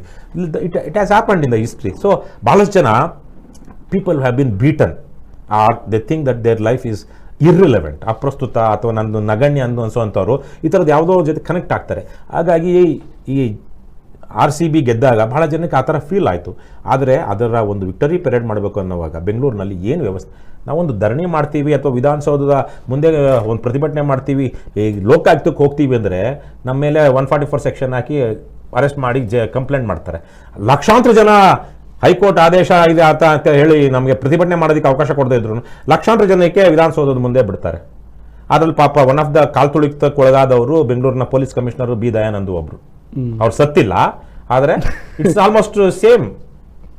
ಪ್ರಾಮಾಣಿಕ ಅಧಿಕಾರಿ ನನ್ನ ಕಂಡ ಹಾಗೆ ಒಬ್ಬ ಅಟ್ಲೀಸ್ಟ್ ಫೋರ್ತ್ ಕಮ್ಮಿಂಗ್ ಜನರ ಮುಂದೆ ಬಂದು ನಿಯಮಿತವಾಗಿ ಪತ್ರಿಕಾಗೋಷ್ಠಿ ಮಾಡ್ತಿದ್ದಂಥ ಅಪರೂಪದ ಕಮಿಷನರ್ ಅವರು ನನ್ನ ಕಂಡ ಹಾಗೆ. ಯಾಕಂದರೆ ಪೊಲೀಸ್ ಕಮಿಷನರ್ಗಳು, ಪೊಲೀಸರು ಯಾರು ಬಂದು ಆ ಥರಕ್ಕೆ ವಿವರಗಳನ್ನು ಕೊಡ್ತಾ ಇದ್ರು. ಇತ್ತೀಚಿನ ದಿನಗಳಲ್ಲಿ ಒಬ್ಬ ಪ್ರಜಾಪ್ರಭುತ್ವದಲ್ಲಿ ಉತ್ತಮ ಉದಾಹರಣೆ ಆಗಿದ್ದಂಥ ಕಮಿಷನರ್ ಅವರು is one of the victim. ಕಾಲು ತುಳಿತಕ್ಕೊಳಗಾದವರು. ಅವ್ರು ಸತ್ತ ಅಷ್ಟೇ ಜನ ಅಲ್ಲ, ಅವರ ಇದು ಬೇಡ, ಇದು ಈ ಕಾರ್ಯಕ್ರಮ ಹೀಗೆ ಮಾಡೋದಕ್ಕೆ ನಮಗೆ ಬೇಕಾದಷ್ಟು ಸಂಪನ್ಮೂಲಗಳಿಲ್ಲ, ಅಥವಾ ಕಾನೂನು ನಿಯಂತ್ರಣ ಮಾಡೋದಕ್ಕೆ ಸಾಧ್ಯ ಇಲ್ಲ, ಕಾನೂನು ಮತ್ತು ಸುವ್ಯವಸ್ಥೆ ನಿಯಂತ್ರಣ ಮಾಡೋದಕ್ಕೆ ಕಷ್ಟ ಆಗುತ್ತೆ ಅಂತ ಹೇಳಿದಂಥ ಹೇಳಿ ಸಸ್ಪೆಂಡ್ ಆದವರು ಇದ್ದಾರಲ್ವಾ, they are also one of the people who succumb to this stampeding. Okay sir, ನಾವು ಕಾರ್ಯಕ್ರಮದ ಕೊನೆ ಘಟ್ಟಕ್ಕೆ ಬಂದಿದ್ದೇವೆ. ಸಂಕ್ಷಿಪ್ತವಾಗಿ ಈ ಪ್ರಶ್ನೆಗೆ ಉತ್ತರ ಬಯಸ್ತೇನೆ. ನೀವು ಡೆಲ್ಲಿಗೂ ಕೂಡ ಭೇಟಿ ಕೊಡ್ತೀರಿ, ಅಂದರೆ ಅಲ್ಲಿನ ವಾತಾವರಣ, ರಾಜಕಾರಣ ಹೇಗಿದೆ ಅಂತ ಹೇಳಿ ಅನಲೈಸ್ ಮಾಡ್ಕೊಳ್ಳೋಕ್ಕೆ, ಅರ್ಥ ಮಾಡ್ಕೊಳ್ಳೋಕ್ಕೆ ಈ ಥರದ್ದೊಂದು ಪ್ರವಾಸ ಬೇಕು ಅಂತ ಅನಿಸುತ್ತೆ. ನೋಡಿದಾಗ ಇಡೀ ದೇಶದ ಪರಿಸ್ಥಿತಿ, ರಾಜ್ಯದ ಪರಿಸ್ಥಿತಿ, ಆಮೇಲೆ ವಿದೇಶಗಳು, ಯುದ್ಧಗಳು, ರಾಜಕಾರಣ ಇವೆಲ್ಲ ನೋಡಿದಾಗ ಏನು ನೀವು ಹೊಸದನ್ನು ಏನು ಕಂಡುಕೊಳ್ತೀರಿ ಅಥವಾ ಏನು ಮಾಡಬೇಕಾಗಿದೆ ಅನಿಸುತ್ತೆ ಈ ವ್ಯವಸ್ಥೆಗಳು ನೋಡಿದಾಗ, ಹೊಸ ಜಾಗಗಳು ನೋಡಿದಾಗ, ಅಲ್ಲಿನ ಚರ್ಚೆಗಳು ನೋಡಿದಾಗ? ಇವತ್ತು ಒಟ್ಟಾರೆಯಾಗಿ ಪ್ರಪಂಚಾದ್ಯಂತ ನಾವು ನೈಸರ್ಗಿಕ ಸಂಪನ್ಮೂಲಗಳನ್ನು ಸಿಕ್ಕಾಪಟ್ಟೆ ದುರ್ಬಳಕೆ ಮಾಡ್ಕೊಳ್ತಿದ್ದೀವಿ. ಈಗ ಅಮೇರಿಕಾ ಅಂಥ ದೇಶಗಳು ಆಲ್ರೆಡಿ ಅದೇನು ಮಾಡಿಕೊಂಡು ಒಂದು ಹಂತಕ್ಕೆ ಬಂದ್ಬಿಟ್ಟಿವೆ. ಈಗ ಚೀನಾ ನುಗ್ಗುತ್ತಾ ಇದೆ, ನಮ್ಮ ದೇಶನೂ ಅಷ್ಟೇ. ಇಲ್ಲಿಂದ ಹಿಡಿದು ಕೋಟ್ಯಾಂತರ ಜನರ ಶ್ರಮ, ಅವರ ಬೆವರನ್ನು ಇವತ್ತು ದೊಡ್ಡ ದೊಡ್ಡ ರಸ್ತೆಗಳು, ದೊಡ್ಡ ದೊಡ್ಡ ಸರ್ಕಾರಿ ಕಟ್ಟಡಗಳು, ದೊಡ್ಡ ದೊಡ್ಡ ಏನು ಇವತ್ತು ನಾನು ಹೇಳ್ತಾ ಇದ್ದೆ ಲೋಕಾಯುಕ್ತ ವಿಚಾರಕ್ಕಷ್ಟೇ, ಬೆಂಗಳೂರಿನ ಲೋಕಾಯುಕ್ತ ಕಚೇರಿಗೆ ನಾವು ದೂರು ಕೊಡಬೇಕು ಅಂತ ಹೋದರೆ it is like entering A fort. ಒಂದು ಪ್ರಜಾಪ್ರಭುತ್ವದಲ್ಲಿ ನಾವು ಲೋಕಾಯುಕ್ತ ದೂರು ಕೊಡಬೇಕು ಅನ್ನೋವಾಗ ಅಲ್ಲಿ ಹೌದಾ ಬಂದ್ರಾ, ಯಾರು ವಿಚಾರ ಕೊಡೋಕೆ ಬಂದಿದ್ದೀರಾ, ಹಾಂ ಕೊಡಿ ನಾವು ತನಿಖೆ ಮಾಡ್ತೀವಿ ಅಂತ ಹೇಳೋವಂಥದ್ದು ಇರಬೇಕು. ಅಲ್ಲಿ ಒಳಗಡೆ ಹೋಗ್ಬೇಕಾದ್ರು 10-20 ಜನ ಪೊಲೀಸರನ್ನ ದಾಟಿ ಹೋಗಬೇಕು ಅಂದರೆ ಎಷ್ಟು ಜನ ಹೋಗ್ತಾರೆ? ಈ ಥರ ಒಂದು ಪೊಲೀಸ್ ಸೈನ್ಯದ ರಾಜ್ಯವನ್ನು ದೇಶದಲ್ಲಿ ಕಟ್ಬಿಟ್ಟಿದ್ದೀವಿ ನಾವು.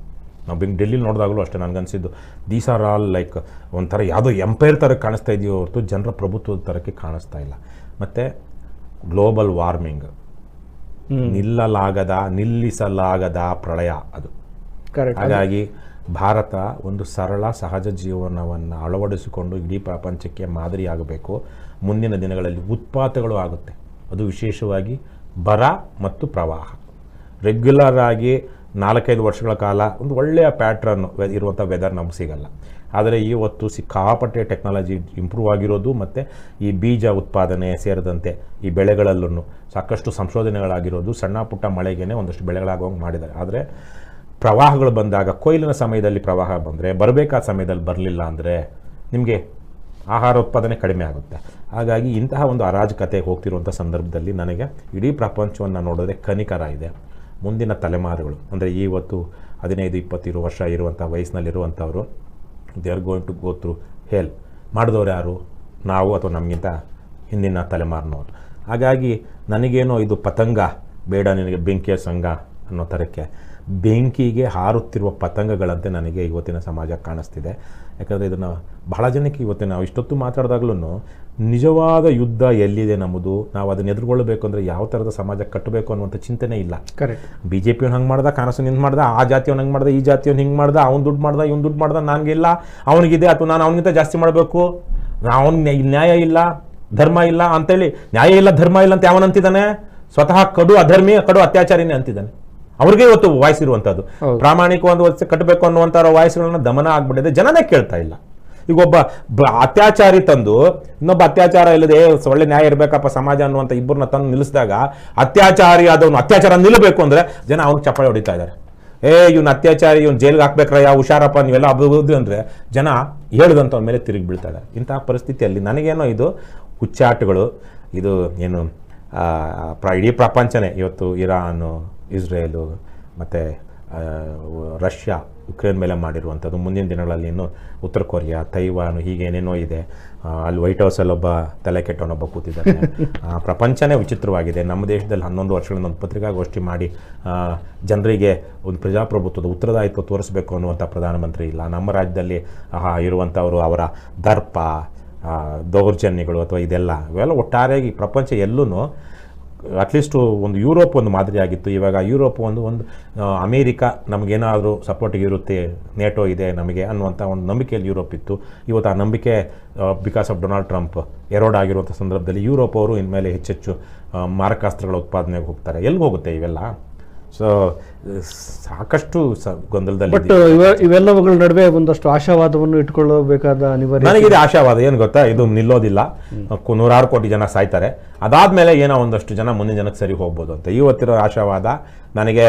ಅಂದರೆ ಆಶಾವಾದ ಅಂತಲ್ಲ, ನಾನು ವಾಸ್ತವವನ್ನು ಗಮನಿಸ್ತೀನಿ. ಆಶಾವಾದ ನನಗಿಷ್ಟೇ. ಕಷ್ಟಪಟ್ಟು ದುಡಿರಿ, ನ್ಯಾಯ ನೀತಿಯಿಂದ ನಡ್ಕೊಳ್ಳಿ, ಧರ್ಮದಿಂದ ನಡ್ಕೊಳ್ಳಿ. ಪ್ರಜಾಪ್ರಭುತ್ವ ವ್ಯವಸ್ಥೆಗಿಂತ ಉತ್ತಮ ವ್ಯವಸ್ಥೆ ಯಾವುದೂ ಇಲ್ಲ. ಯಾವುದೇ ಕಾರಣಕ್ಕೂ. ನೆನ್ನೆ ಒಬ್ಬ ಮುಟ್ಟಾಳ ಸಿಕ್ಕಿದ ನನಗೊಬ್ಬ ಹಿರಿಯ, ಪಾಪ ಆತ ಕಾಂಗ್ರೆಸ್ನ ಬೇಸತ್ತ ಹಿರಿಯ ಇರಬೇಕು, 70-80 ವರ್ಷ ಆಗಿತ್ತು. ಇದೆಲ್ಲ ಬದಲಾಗಲ್ರಿ, ದೇಶ ಮಾರ್ಕೊಳ್ಳೋಕೆ ನಾವು ಸಿದ್ಧವಾಗಿದ್ದೀವಿ ಅಂತ ಇದ್ರು, ಸರ್ವಾಧಿಕಾರ ಬರಬೇಕು ಅಂತ ಇದ್ರು, ಮಿಲಿಟರಿ ಆಡಳಿತ ಬರಬೇಕು. ಇವೆಲ್ಲ ಮೂರ್ಖತನಗಳು. ಏನು ಇದೇನು ನೆಗಡಿ ಆಗಿದೆ ಅಂತೇಳಿ ಮೂಗು ಕೊಯ್ಕೊಳ್ತಾರಲ್ವ, ಆ ಥರದ್ದು ಪ್ರಜಾಪ್ರಭುತ್ವ ವ್ಯವಸ್ಥೆ. ನಾಳೆ ಜೂನ್ 25 ಸರಿಯಾಗಿ 50 ವರ್ಷಗಳ ಹಿಂದೆ 1975ರಲ್ಲಿ ದೇಶಕ್ಕೆ ಅಪಚಾರ ಮಾಡಿದಂತಹ ಒಂದು ಕೆಲಸವನ್ನ ಆವತ್ತಿನ ಇಂದಿರಾ ಗಾಂಧಿ ಮಾಡಿದ್ರು. ಭಾರತದ ಒಂದು ಈಗಲೂ ಕೂಡ ಒಂದು ರೀತಿ ಅಘೋಷಿತ ತುರ್ತು ಪರಿಸ್ಥಿತಿ ಇವತ್ತು ಇದೆ. ಆದರೆ ಅವತ್ತು ಘೋಷಿತ ತುರ್ತು ಪರಿಸ್ಥಿತಿನ ಇತ್ತು ಮಾಡಿದಂಥವ್ರು ಯಾರು? ದೇಶದ ಅತ್ಯಂತ ದೊಡ್ಡ ಪ್ರಜಾಪ್ರಭುತ್ವವಾದಿಯಾಗಿದ್ದಂಥ ನೆಹರೂರವರ ಪಕ್ಷದ ನೆಹರೂರವರ ಮಗಳೇನೆ. ಹಾಗಾಗಿ ಅಂತಹ ಒಂದು ಅಗ್ನಿದಿವ್ಯಗಳನ್ನೆಲ್ಲ ನಾವು ಬಂದಿದ್ದೀವಿ. ಆದರೆ ಪ್ರಜಾಪ್ರಭುತ್ವಕ್ಕಿಂತ ಶ್ರೇಷ್ಠವಾದ ಉತ್ತಮವಾದದ್ದು ಯಾವುದೂ ಇಲ್ಲ. ಕಾಪಾಡ್ಕೊಳ್ರಯ್ಯ ಅದಷ್ಟೇ ನಾನು ಕೇಳ್ಕೊಳ್ತೀನಿ. ಓಕೆ ಸರ್, ಸುದೀರ್ಘವಾದ ಈ ಮಾತುಕತೆಯಲ್ಲಿ ರಾಜಕಾರಣ, ವ್ಯವಸ್ಥೆಯ ಭ್ರಷ್ಟತೆ, ಪ್ರಾಮಾಣಿಕತೆ ಮತ್ತು ನಮ್ಮ ಜನರ ಯೋಚನೆಗಳು ಹೇಗಿರಬೇಕಾಗಿದೆ, ಮತ್ತು ವಿಶ್ವಶಾಂತಿ, ಪರಿಸರದ ಎಚ್ಚರಿಕೆಯ ಕರೆಗಂಟೆ, ಹೀಗೆ ಅನೇಕ ವಿಚಾರಗಳ ಬಗ್ಗೆ ಸವಿಸ್ತಾರವಾಗಿ ಚರ್ಚೆ ಮಾಡಿದ್ದೀವಿ. ನೀವು ಕೂಡ ಹಂಚ್ಕೊಂಡಿದ್ದೀರಿ. ನಮ್ಮ ಈ ಚಿಂತಕರ ಚಾವಡಿ ಕಾರ್ಯಕ್ರಮಕ್ಕೆ ಬಂದು ನಿಮ್ಮ ಎಲ್ಲ ಚಿಂತನೆಗಳನ್ನು ಮನಸ್ಸು ಬಿಚ್ಚಿ ಮುಕ್ತವಾಗಿ ಹಂಚ್ಕೊಂಡಿದ್ದಕ್ಕೆ ನಿಮಗೆ ಧನ್ಯವಾದಗಳು ಸರ್. Thank you. ಧನ್ಯವಾದಗಳು ನಿಮಗೆ. ಇದು ರವಿಕೃಷ್ಣ ರೆಡ್ಡಿ ಅವರೊಂದಿಗಿನ ಚಿಂತಕರ ಚಾವಡಿ ಕಾರ್ಯಕ್ರಮ. ಮತ್ತೊಬ್ಬ ವಿಶೇಷ ಅತಿಥಿಯೊಂದಿಗೆ ಈ ಒಂದು ಚರ್ಚೆಯಲ್ಲಿ ನಾನು ನಿಮ್ಮನ್ನು ಭೇಟಿ ಮಾಡ್ತೇನೆ. ನಮಸ್ಕಾರ.